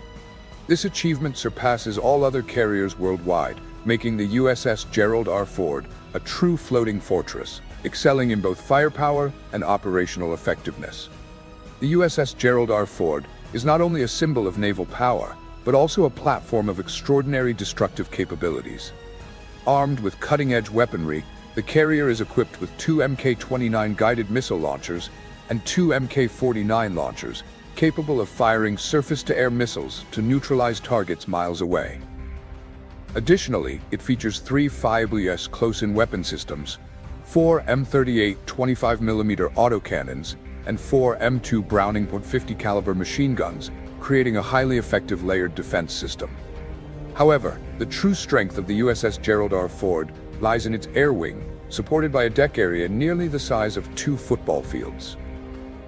The ship can carry up to 75 fighter jets and UAVs, and in emergencies, this number can increase to 90, exceeding the Air Force capacities of over 60 nations worldwide. The FA-18 Hornet and FA-18 Super Hornet execute attack and support missions, carrying heavy weaponry and operating effectively in all combat conditions. Notably, the stealth fighters F-35B and F-35C, with radar-evading capabilities and precision strike abilities, maintain the carrier's dominance in any confrontation. Despite being equipped with advanced technologies, the U.S. Navy faces a significant challenge. These aircraft carriers are designed to counter high-level threats, but struggle against low-level dangers like cheap suicide drones. Could laser weapons be the key to protecting modern aircraft carriers? What's your take on this issue? Leave a comment below and join the discussion with us on the Navy Power Channel. The issue became more apparent in the Red Sea when the USS Ford and later the USS Eisenhower were deployed to counter attacks from Yemen's Houthi armed group.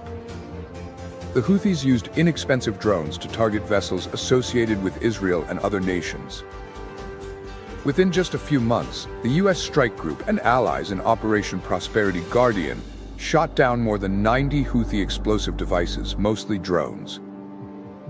However, each drone costs only a few thousand to $100,000, while U.S. air defense missiles cost up to $2.1 million each, a staggering 2,000% cost disparity. Shooting down just 50 drones can amount to $100 million, a financially unsustainable equation. Meanwhile, missiles, designed to target fighter jets worth hundreds of millions of dollars, are being used to counter much less significant threats. This imbalance is putting immense pressure on the Navy, and the problem is only expected to get worse. But that's not the worst part. Ground-based air defense missiles, which are intended to protect fleets from airborne threats, have proven ineffective against swarms of attacking drones. And the danger escalates when these drones fly in swarms, overwhelming defense systems with sheer numbers. This is a significant issue.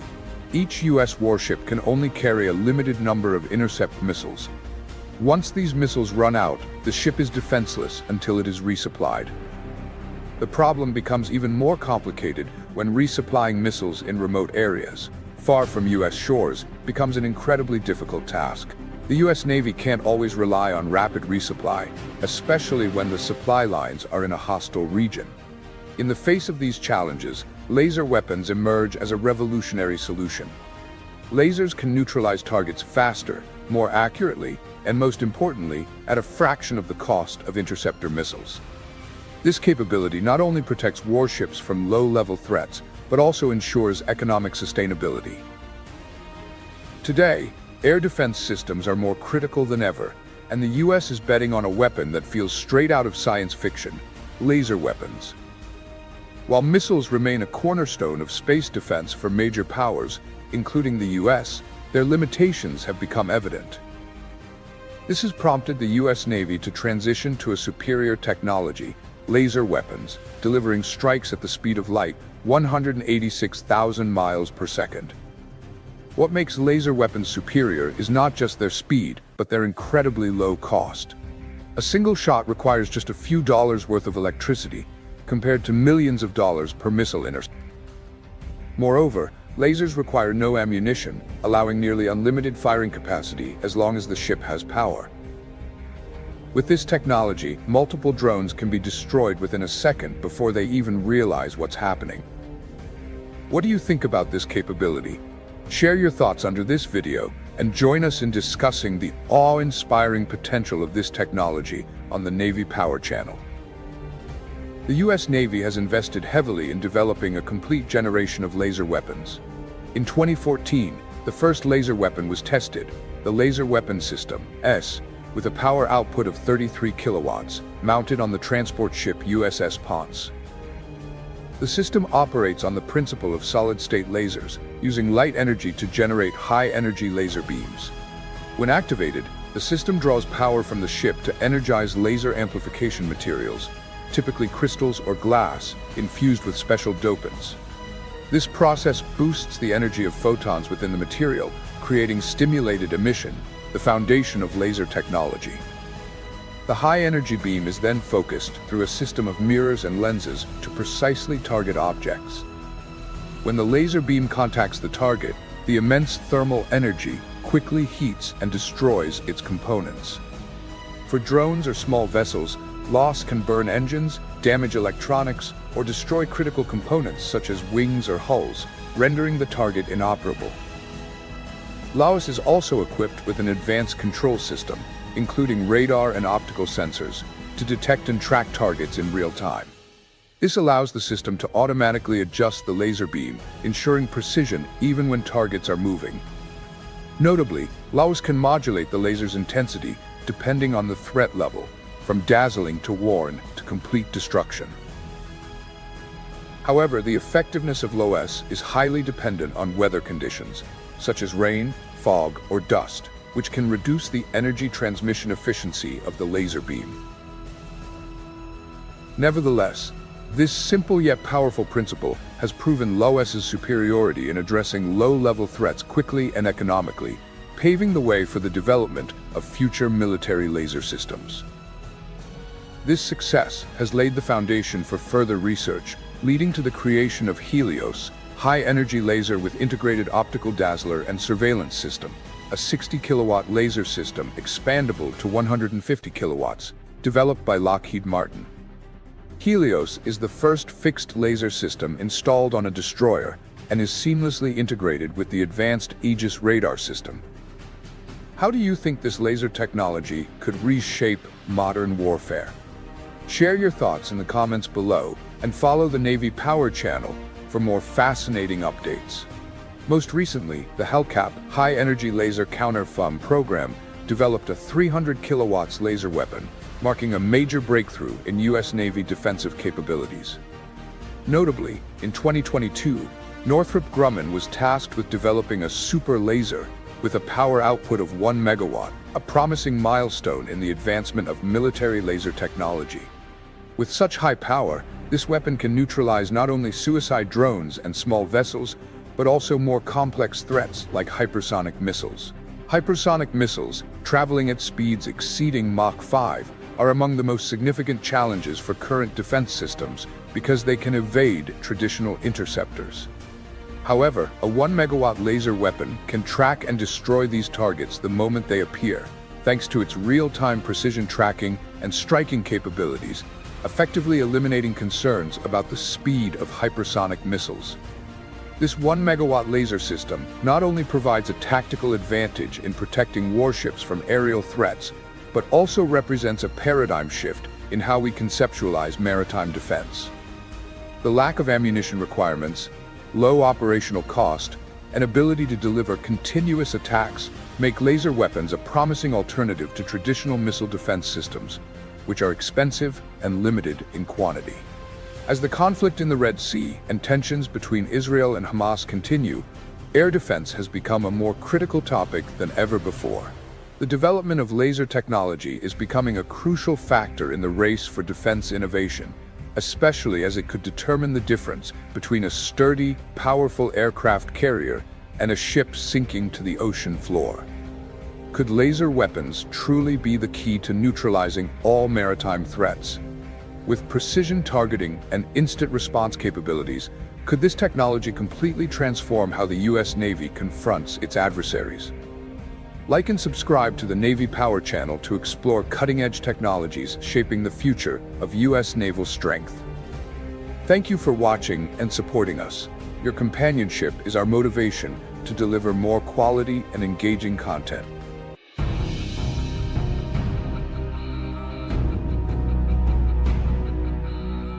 In a surprising turn of events, the Israel-Hamas conflict is now overshadowed by major tech news.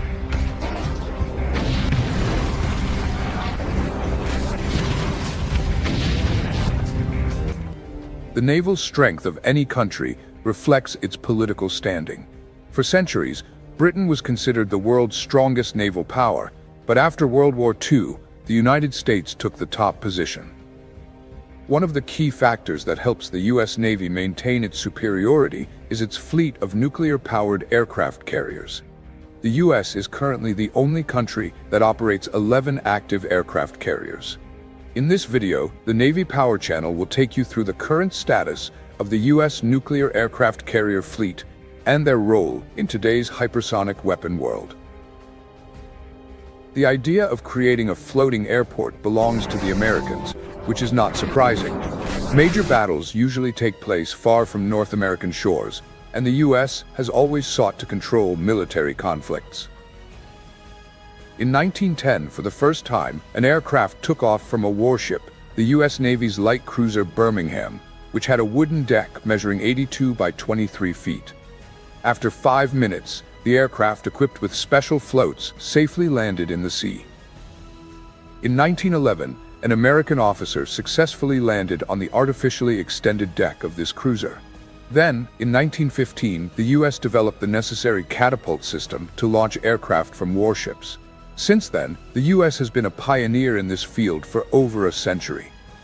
Over the past century, the U.S. Navy has owned 18 types of aircraft carriers, starting with the CV-1 Langley, converted from a coal ship, to the massive nuclear-powered CVN-78 Gerald Ford, the newest and most advanced aircraft carrier in the U.S. fleet. The Gerald Ford is called a supercarrier due to its superior technical features and impressive firepower. This is the first ship in the world capable of operating for half a century without requiring nuclear refueling. The ship carries 90 aircraft, helicopters, and UAVs, including the fifth-generation F-35C fighter jets. The Gerald Ford uses 3 modern electromagnetic launch systems, enabling smooth acceleration of aircraft with 25% higher performance compared to older steam catapults. The ship is 1,106 feet long, 256 feet wide, 249 feet tall. 6 feet taller than the St. John the Evangelist Church in New York, and weighs nearly 100,000 tons. With 2 Bechtel A1B nuclear reactors, each producing 700 megawatts, the Gerald Ford has a total power output of nearly 2 million horsepower, enough to reach speeds of 30 nautical miles per hour, 34 miles per hour. A lesser-known feature is its ability to operate high-energy weapon systems such as lasers and electromagnetic guns. These technologies not only enhance its offensive capabilities, but also help the ship counter unconventional threats, such as suicide UAVs or hypersonic missiles. Furthermore, the Gerald Ford is designed to integrate AI systems to optimize the ship's operations, from energy management to real-time tactical command. This breakthrough enables the ship to serve not just as an attack platform, but also as a modern warfare command center. Additionally, the ship is equipped with systems to collect and analyze data from airstrikes, allowing immediate tactical adjustments without waiting for reports from ground bases. These advanced features make the Gerald Ford not only a war machine, but also a technological symbol, ushering in a new era for naval forces around the world. However, aircraft carriers cannot operate on their own. They lack strong defensive weapons and are not suited for independent action. Therefore, they typically operate in a carrier strike group, CSG, consisting of 1 aircraft carrier, 1 to 4 guided missile cruisers, 2 to 3 destroyers or frigates, and 1 or 2 nuclear-powered submarines. The total number of ships in a carrier strike group can range from 6 to 10, depending on the mission. The speed and power of the aircraft carrier groups allow them to move quickly and unexpectedly, striking maritime targets at a range of 575 miles and land targets at nearly 1,000 miles. These strike groups can operate continuously for 14 days without resupply, with a total of 9,000 personnel, including 6,000 aboard the aircraft carrier. These aircraft carriers can reach the necessary areas within 1 day, creating a surprise element in military operations. However, the cost of maintaining an aircraft carrier group is extremely high. It's estimated that maintaining a strike group, including 1 aircraft carrier, 5 cruisers and destroyers, 1 nuclear-powered submarine, and approximately 80 aircraft, costs the Pentagon about $6.5 million per day. With 10 aircraft carrier groups, the total cost can reach at least $65 million per day. This is a huge expense, equivalent to the cost of building a large hospital in the US, like NYU Langone, in just 9 days of operations of 10 aircraft carrier strike groups. Despite the high costs, maintaining the aircraft carrier fleet is essential for ensuring national security and maintaining America's global reputation. Many agree that this cost is justified to protect the nation's interests and security. Do you agree with this viewpoint? If so, comment yes below the video to let us know. Nuclear-powered aircraft carriers are not only a main weapon in the US fleet, but also a symbol of strategic power. However, can an aircraft carrier truly accomplish all of its missions in a military conflict? To answer this question, we need to look back at a special test conducted in 2005, when the US military performed an exercise to assess the survivability of the USS America CV-66 aircraft carrier. This ship, which was first commissioned in 1964, endured a series of attacks from bombs, torpedoes, and cruise missiles. But surprisingly, all of the attacks were unsuccessful. It wasn't until the 4th week that the massive ship finally sank due to the overwhelming damage from continuous attacks. The data collected from this test played a crucial role in the development of newer aircraft carriers, enhancing their survivability in modern warfare environments. The lead designer of the USS America, Talbot Manvale, stated that a carrier could only be destroyed immediately by a nuclear attack. However, as he mentioned, a nuclear attack would mean World War III, where no one would be a winner. Can we imagine a global war involving nuclear weapons? That is a scenario that world leaders like Biden, Putin, and Xi Jinping are fully aware of. Therefore, a military conflict could still occur without pressing the red button. The next question is, could a U.S. aircraft carrier be sunk by conventional weapons? This is a controversial question, especially when we look back at history. In 1941, just days before the Pearl Harbor disaster, many U.S. articles praised the strength of the battleship Arizona. No one could have imagined that a warship would be sunk by aircraft. However, during the Japanese air attack, the Arizona was hit by 4 bombs and sank immediately. To this day, this battleship still rests on the ocean floor as a memorial. Although the Arizona cannot be compared to today's nuclear-powered aircraft carriers like the Gerald Ford, the question remains, are today's U.S. nuclear-powered aircraft carriers, even with their advanced defense systems, truly immune to modern weaponry?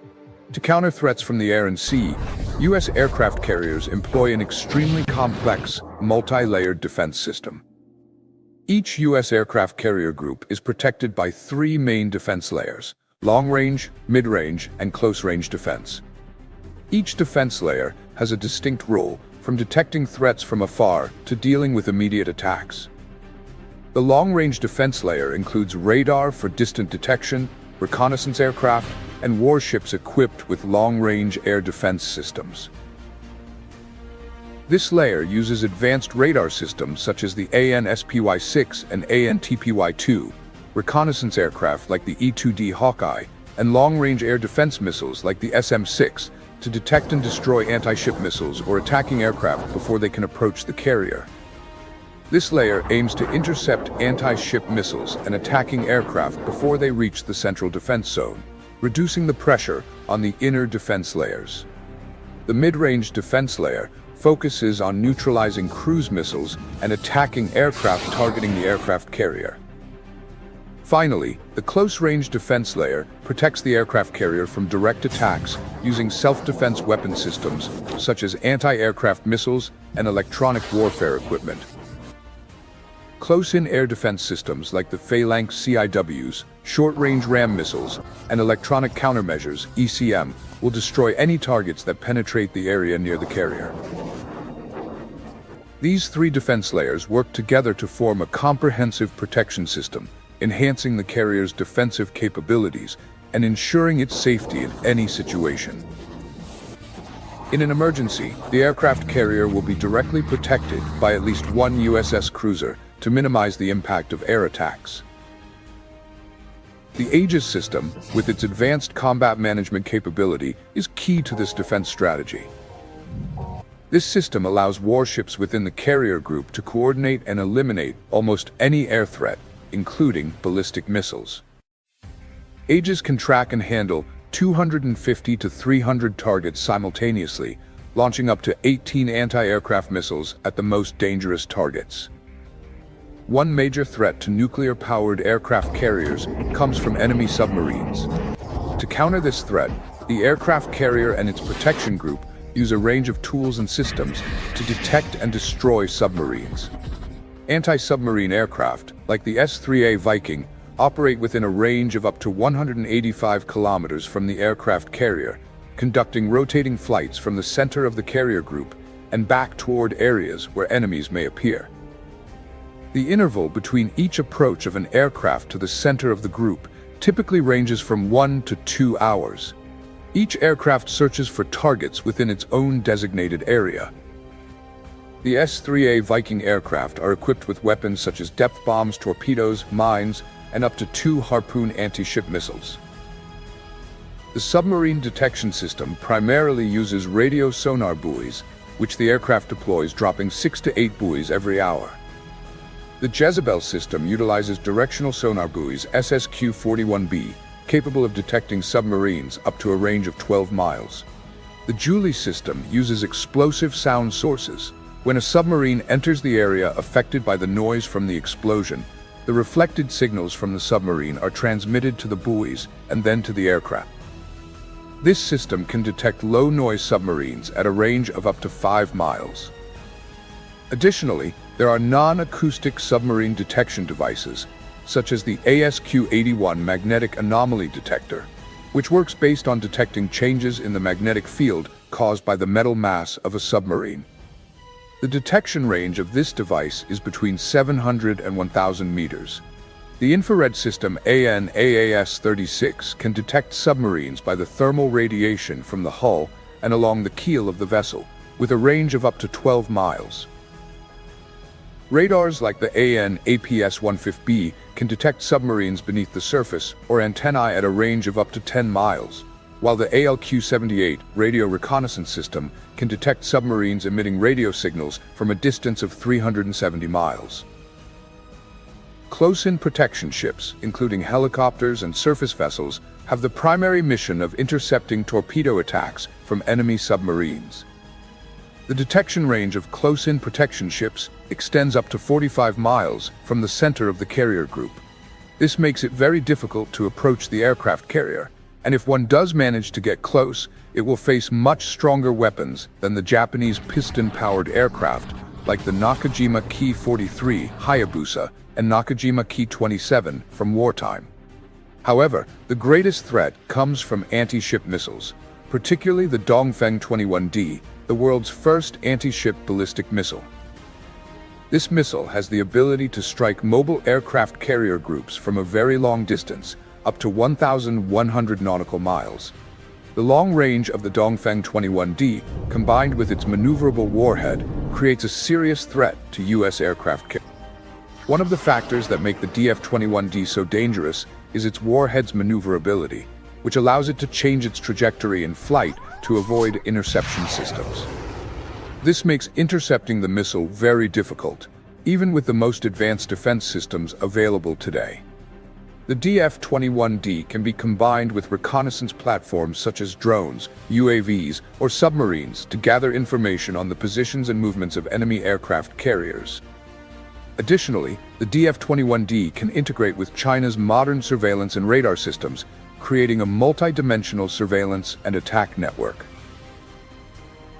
According to estimates by U.S. Navy Colonel Henry J. Hendricks, China could produce 1,227 DF-21D missiles at the cost of an American aircraft carrier, raising the question of whether this number of missiles would be enough to pose a significant threat to U.S. carriers.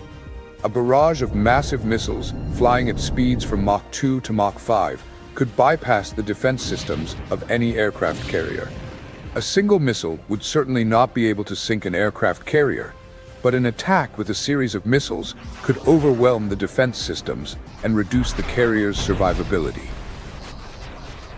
Modern U.S. aircraft carriers, like the Gerald Ford, are equipped with F/A-18E's Super Hornet and F-35 strike fighter jets with combat radii of up to 450 nautical miles, about 8 and 730 nautical miles, about 1,350 kilometers, respectively. Meanwhile, the DF-21D missile can strike an aircraft carrier from a distance of up to 1,100 miles, 1,770 kilometers, and some hypotheses suggest its range could exceed this figure. Robert Rubel, former head of the U.S. Naval Academy, pointed out that a successful defense system on an aircraft carrier is meaningless if the ship cannot retaliate against threats from enemy naval forces.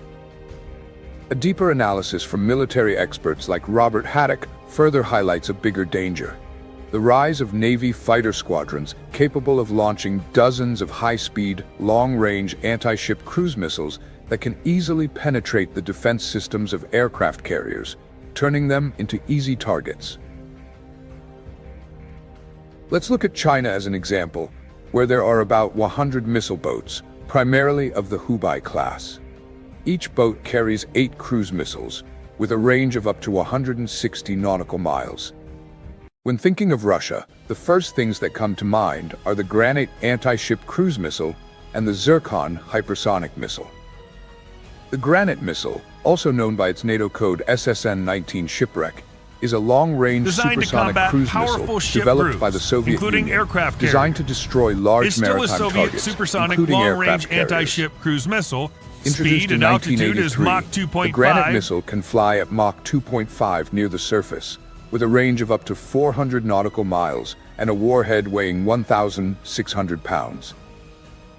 However, the Granite's range is not enough to force U.S. aircraft carriers to retreat beyond their operational range, as U.S. carrier strike groups can detect enemy submarines at a distance no greater than 200 kilometers. This means that while Russian submarines can launch an attack, they cannot avoid counterattacks from the carrier strike group. With a range of up to 1,000 kilometers, Mach 9 speed, and a warhead weighing between 650 to 900 pounds, the Zircon missile can easily penetrate the defense systems of U.S. aircraft carriers. However, if the carrier receives 3 to 5 hits, it would have only limited combat capability and would require repairs at a base.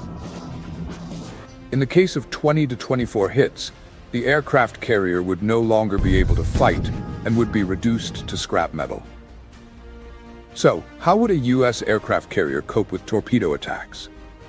Russia possesses a special type of torpedo, the Shkval, which travels at speeds of up to 200 miles per hour, but has a range of only about 8 miles. However, submarines can approach this range without being detected. To counter this threat, U.S. aircraft carriers are equipped with special protection, including a 20-foot thick torpedo defense shell that can withstand the impact of standard 21-inch torpedoes with a 660-pound warhead. Additionally, U.S. aircraft carriers have systems to protect against bottom attacks, including watertight bulkheads and shock-resistant layers, ensuring that the ship will not sink even when sustaining significant damage. However, to sink a powerful aircraft carrier, at least 10 21-inch torpedoes would be needed. Both China and Russia have the theoretical capability to destroy U.S. aircraft carriers, but are they truly ready to execute this? The new weapons and the combat readiness of aircraft carrier strike groups will face significant challenges in the future. What do you think about the defensive capabilities of aircraft carriers against threats from adversaries? Comment below the Navy Power Channel video to share your thoughts. So, why does the U.S. invest such huge amounts of money in building and operating aircraft carriers? There are a few main reasons. First, aircraft carriers remain a powerful symbol of military strength. Although they can be destroyed, doing so requires the opponent to build and maintain extremely sophisticated weapon systems. For example, China has the capability to launch about 600 missiles at a U.S. carrier strike group, which is equivalent to 75% of China's total missile inventory. However, this creates a paradox for the Chinese military, spending almost their entire missile stockpile just to neutralize a U.S. aircraft carrier for a few weeks, with no guarantee that the ship will be completely sunk. So, what would they do next? They would have no more missiles to use in subsequent battles. This is why aircraft carriers remain a powerful weapon, drawing a significant portion of the opponent's forces to deal with them. On the other hand, we can see that the U.S. doesn't necessarily need to maintain 10 carrier strike groups because they consume a large portion of the budget and production resources. Many U.S. experts believe that the biggest weakness of the U.S. Navy today is spending too much on maintaining old aircraft carriers rather than investing in the development of new weapons. This is a deadlock. It is no coincidence that recently in the U.S. there have been calls to reduce the number of aircraft carriers. The most frequently mentioned number is 4, meaning that 4 carrier strike groups would be put into storage. In summary, even though hypersonic weapons have been developed, aircraft carriers continue to be a formidable force, forcing the opponent to spend significant resources to counter them. However, for the U.S., now is not the right time to maintain 11 aircraft carriers. This number should be reduced to free up the budget for the development of more advanced weapons, such as hypersonic missiles, an area where the U.S. is still lagging behind Russia and China. So, what do you think about the future of aircraft carriers? Will they continue to be a powerful symbol of military strength, or will they gradually lose their importance in U.S. military strategy?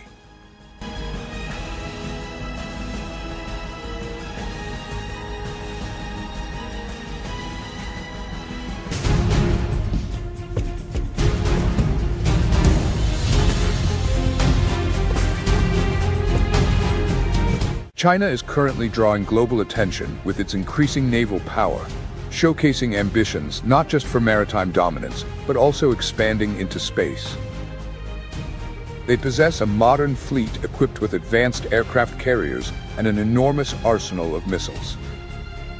To maintain its edge, the U.S. Navy has continuously invested in advanced technologies that they have pursued for decades, notably laser weaponry. China is currently developing hypersonic missiles capable of carrying nuclear warheads, with speeds far surpassing conventional ballistic missiles and making them difficult to detect by radar. In response, the U.S. Navy places its trust in high-powered laser systems to protect its warships against threats like drones and hypersonic missiles. But will these technologies be deployed in time to counter the increasingly significant challenges from China?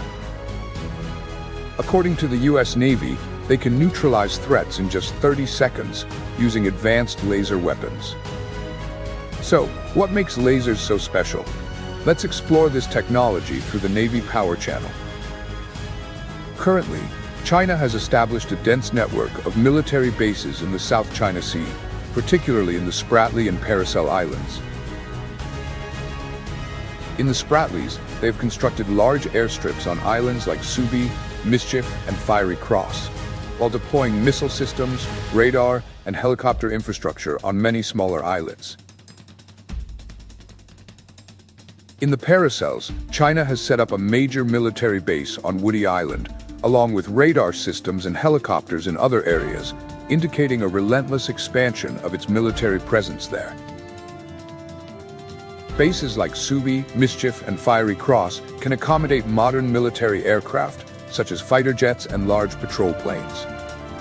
Long-range air defense missile systems, such as the HQ-9, with a range of up to 125 miles, are likely to be upgraded soon with Russia's S-400 missiles, turning the South China Sea into a dangerous zone for U.S. warships and aircraft unless they are equipped with stealth capabilities or multi-layered air defense systems.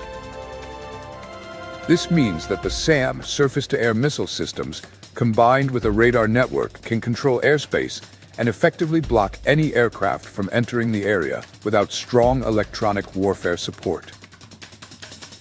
Beyond defensive systems, China is also developing hypersonic anti-ship missiles with speeds exceeding Mach 5. A single strike from these missiles could obliterate a warship in an instant. In light of this, the U.S. considers China its top strategic rival. In its 2022 report, the U.S. Department of Defense affirmed that China poses the greatest threat to America's national security. So how can the U.S. maintain its advantage against China's growing strength? America's answer lies in its strategic trump card, the aircraft carrier USS Gerald R. Ford, the largest and most expensive warship ever built. Equipped with cutting-edge technology and a flight deck spanning nearly 5 acres, the Gerald R. Ford can carry up to 4 squadrons of fighters with over 60 combat aircraft, and when necessary, this number can increase to 90. With an air power capability surpassing that of at least 60 nations, and even outmatching Russia's fleet of stealth fighters, the U.S. leverages this ship as a strategic tool to maintain its edge against China's rise. On October 4th, the USS Gerald R. Ford was officially deployed for the first time amidst rising tensions in the Pacific. Will supercarriers like the Gerald R. Ford continue to play a crucial role in future naval conflicts, or are they simply colossal projects costing $17 billion? This beast truly dominates the oceans, making it a formidable force. Standing over 9 stories above sea level and weighing in at 97,000 tons, the USS Gerald R. Ford is heavier than even the largest battleships used in World War II, which weighed around 30,000 tons. Despite its massive size, this carrier can reach speeds of over 34 miles per hour thanks to its 2 advanced A-1B nuclear reactors, generating nearly 300 megawatts of power, 3 times that of current U.S. carriers. Watching the USS Gerald R. Ford glide across the sea is like witnessing a New York skyscraper racing forward in a blink, showcasing America's modern technological might. Accompanying the USS Gerald R. Ford is its carrier strike group, consisting of about 10 cruisers, destroyers, and occasionally submarines.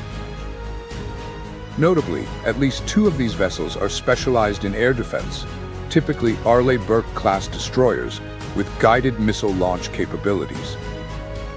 These escort ships serve as the first line of defense against enemy attacks, using powerful radar systems that can detect targets more than 125 miles away. Armed with surface-to-air missiles and CIW's close-in weapon system Phalanx guns, featuring a 6-barrel Gatling gun firing up to 4,500 rounds per minute, these ships ensure close-range defense, akin to the cannons on F-16 fighters. Recently, this carrier has utilized intercept missiles, sensor systems, and other defensive measures to neutralize drones, aircraft, and surface threats during combat readiness exercises. These drills are designed to bring the USS Ford closer to achieving full-scale naval warfare capabilities. On April 16, 2021, the USS Ford completed its Combat System Ship Qualification Trials, CSSQT, in the Atlantic Ocean, a critical milestone confirming the ship's self-defense capabilities and ensuring the safety of its crew. This test involved 5 phases, starting in February, with the final phase being Sea Trials, Phase 2C. It was the result of years of preparation, training, and thousands of hours of work by the crew. Tests against advanced drones, rockets, and high-speed remote-controlled targets demonstrated Ford's formidable defensive capabilities, especially amid doubts about the effectiveness of aircraft carriers against China's anti-ship missile threats. Notably, the Ford's defense systems go beyond traditional missiles and guns. With the integration of artificial intelligence, advanced sensors, and laser weaponry, the protection of large warships at sea has taken a significant leap forward. The recent CSSQT showcased the effectiveness of upgraded systems like the Rolling Airframe Missile, the evolved Sea Sparrow Missile, ESSM Block II, and the M15 Phalanx system, armed with tungsten alloy armor-piercing rounds. According to Navy reports, operators in the Combat Command Center successfully neutralized targets using 4 missiles, including 2 ESS. Specifically, the ESSM Block II features a sea-skimming mode, enabling it to intercept low-flying anti-ship missiles, enhancing defenses against new threats from China. Beyond this, the USS Gerald R. Ford is also equipped with F-35C fighters, the carrier-optimized version of the aircraft. Compared to the Air Force version, the F-35C has foldable wings for easier storage on the cramped flight deck, thus boosting rapid deployment and enhancing the air power of the carrier strike group. This capability allows the U.S. to maintain a significant advantage in large-scale maritime conflicts. The F-35C variant is specially designed for carrier operations, featuring reinforced airframes and improved landing systems to absorb the impact of tailhook landings and catapult takeoffs. Notably, its wingspan is 8.9 feet wider than other variants, providing better control at lower speeds while increasing payload capacity and range. Despite extensive technical modifications, the F-35C maintains performance levels on par with its other variants, ready to execute nearly all combat missions. Additionally, the advanced communication systems on the F-35C enable it to coordinate more effectively with other ships in the strike group. These strike groups not only include aircraft carriers, but also cruisers, destroyers, submarines, and support vessels. The modern communication systems allow the F-35C to share sensor data in real time with commanders, enabling rapid and precise tactical decisions. This level of coordination can make a significant difference on the modern battlefield. The first deployment of the F-35C on a carrier deck marks a turning point in the U.S. Navy's stealth capabilities. These aircraft provide superior survivability in land attack missions while maintaining secrecy, allowing them to quickly return to the safety of the strike group. In the past, pilots had to rely on their skills and agility to complete missions, but with the F-35C, they can carry out operations much more safely. This could be a game-changer in naval aviation tactics. Although the F-35C has been around for several years, its first deployment with a carrier strike group occurred in 2021 during naval exercises conducted by the USS Carl Vinson. However, data on the effectiveness of this aircraft in real combat scenarios remains limited. Another critical element in the carrier's defense system is the close-in weapons system, CIWS.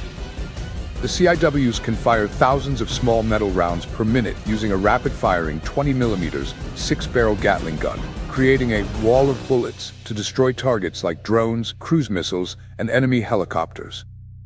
Upon detecting a threat, the system instantly calculates the target's trajectory, automatically adjusts its aim, and fires a burst of high-speed rounds to neutralize the target before it can inflict damage. What makes the CIWS unique is its lightning-fast response time and near-complete automation. When a target is detected approaching, the system automatically activates without human intervention, protecting the ship in critical situations where response time is measured in seconds. Additionally, the latest version of CIWS is enhanced with infrared sensors, improving its accuracy in adverse weather conditions or when the enemy employs radar jamming techniques. Thanks to its combination of high firing speed and advanced control systems, the CIWs can neutralize targets even if they are moving at high speeds or flying at low altitudes. However, the CIWS is still considered the last line of defense, only activating when other defense systems fail to eliminate the target from a distance. Therefore, while the CIWS provides reassurance for the crew, concerns remain that over-reliance on this system may not be enough in the face of increasingly sophisticated and unpredictable hypersonic weapons and attack drones. Alongside the CIWS, the USS Gerald R. Ford is equipped with a suite of modern automated defense systems, including dual-band radar (DBR), cooperative engagement capability (CEC), Sea Sparrow missiles (ESSM), and rolling airframe missiles (RAM). The DBR radar system assists in detecting, tracking, and illuminating targets, supporting missile guidance for the ESSM, while the CEC analyzes data and issues missile launch orders swiftly and accurately. Although carriers are protected by escort ships such as destroyers and cruisers, modern carriers like the USS Ford need robust self-defense capabilities to counter sea-based threats. However, once the ship's defense systems exhaust their interceptor ammunition, they can quickly become vulnerable, especially to swarm attacks from adversaries. While some types of munitions can be replenished at sea, many others require resupply at port, posing a significant challenge to maintaining long-term ammunition levels. This raises a critical question. Could opponents exploit this weakness by launching continuous, relentless attacks? What are your thoughts on this swarm attack strategy? Do you think emerging technologies like laser weapons are powerful enough to turn the tide and help the US Navy maintain its dominance? Share your opinions in the comments. We'd love to hear your thoughts. To counter the threat of swarm drone attacks, the Pentagon is heavily investing in advanced technologies, such as using high-charged particles to neutralize them from a distance. This is part of a modern defense strategy aimed at enhancing protection against increasingly complex threats. Lasers operate by stimulating atoms or molecules with an electric current, causing them to emit light. This light is then trapped between two mirrors, continuously reflecting and forming a narrow beam that moves at the speed of light. Unlike the explosive beams seen in Star Wars movies, real lasers generate extreme heat, which can disrupt the optical sensors of drones or burn through them when intensified.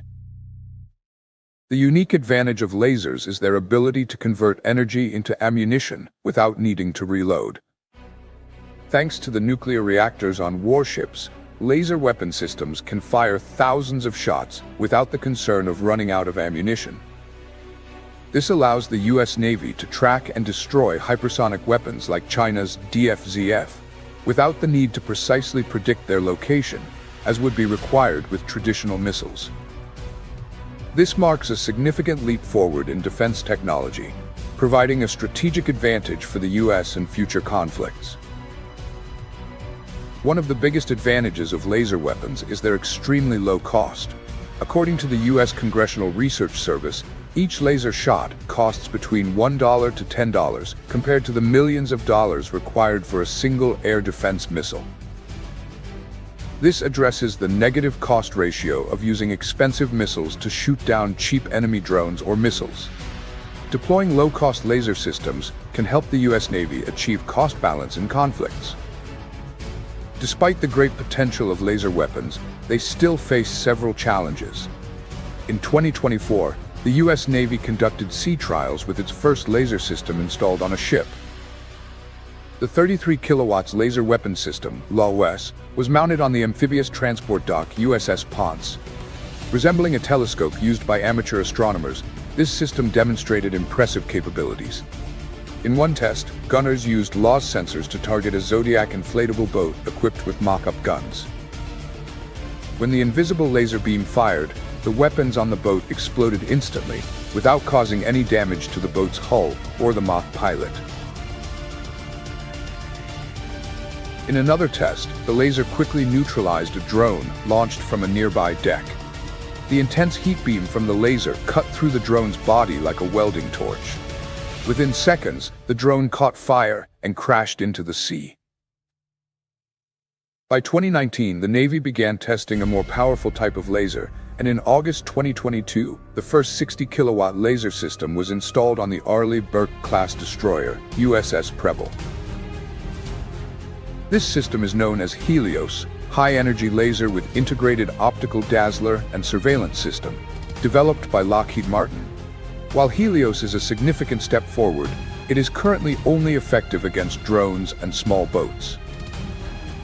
To counter cruise missiles and hypersonic weapons traveling at speeds above Mach 5, the U.S. needs a more powerful laser system with a minimum output of 300 kilowatt.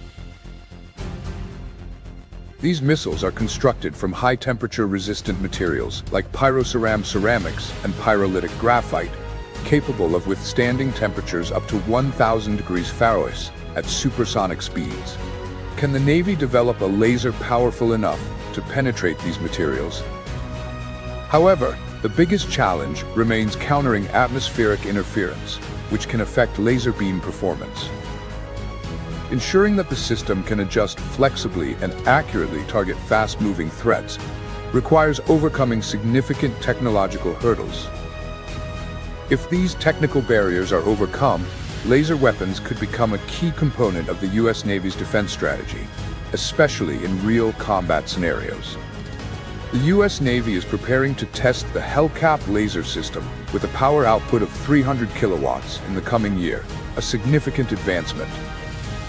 This weapon, named Hellcat, High-Energy Laser Counter Anti-Ship Cruise Missile Program, will be developed based on the AN/SEQ-4 optical dazzler system currently installed on some destroyers. If successful, this could be the first laser system capable of intercepting low-altitude missile threats. However, despite high expectations for Hellcat, this system may still lack the power to counter modern hypersonic missiles, which can reach speeds of Mach 10 and withstand temperatures above 700 degrees Fahrenheit. To address these complex threats, the Pentagon may need to develop laser systems with outputs reaching up to 1 megawatt, 3 times the current Hellcat capacity. The good news is that megawatt-class lasers may not be too far off. Northrop Grumman has secured a contract with the U.S. Navy to develop an integrated laser system, where multiple beams will be combined into a single, extremely powerful beam. By July 2022, the initial design was completed with a starting power of 300 kilowatts, with the potential to upgrade to 1 megawatt in the future. Will these systems be capable of protecting aircraft carriers from China's hypersonic missile threats? Given that the U.S. has invested billions of dollars in its aircraft carriers, developing advanced defensive technologies to protect them remains a top priority. As China rapidly advances its anti-ship weapon capabilities, warships like the USS Gerald R. Ford are facing greater risks than ever before. A single, well-aimed strike from a hypersonic missile could decide the fate of the world's most powerful navy. Is this a wake-up call for the U.S. Navy? To avoid repeating history, like the battleships of World War II, the U.S. Navy is betting on laser technology, hoping to transform it from science fiction into a reliable defense system. Experts are optimistic that in the future, laser beams will be able to incinerate missiles in mid-air at a cost equivalent to a cup of coffee, an extremely cost-effective solution with high combat efficiency. What do you think? Can laser technology truly change the future of naval warfare? Share your thoughts in the comments. Thank you for watching Navy Power. If you found this interesting, don't forget to click the link to explore more exciting content.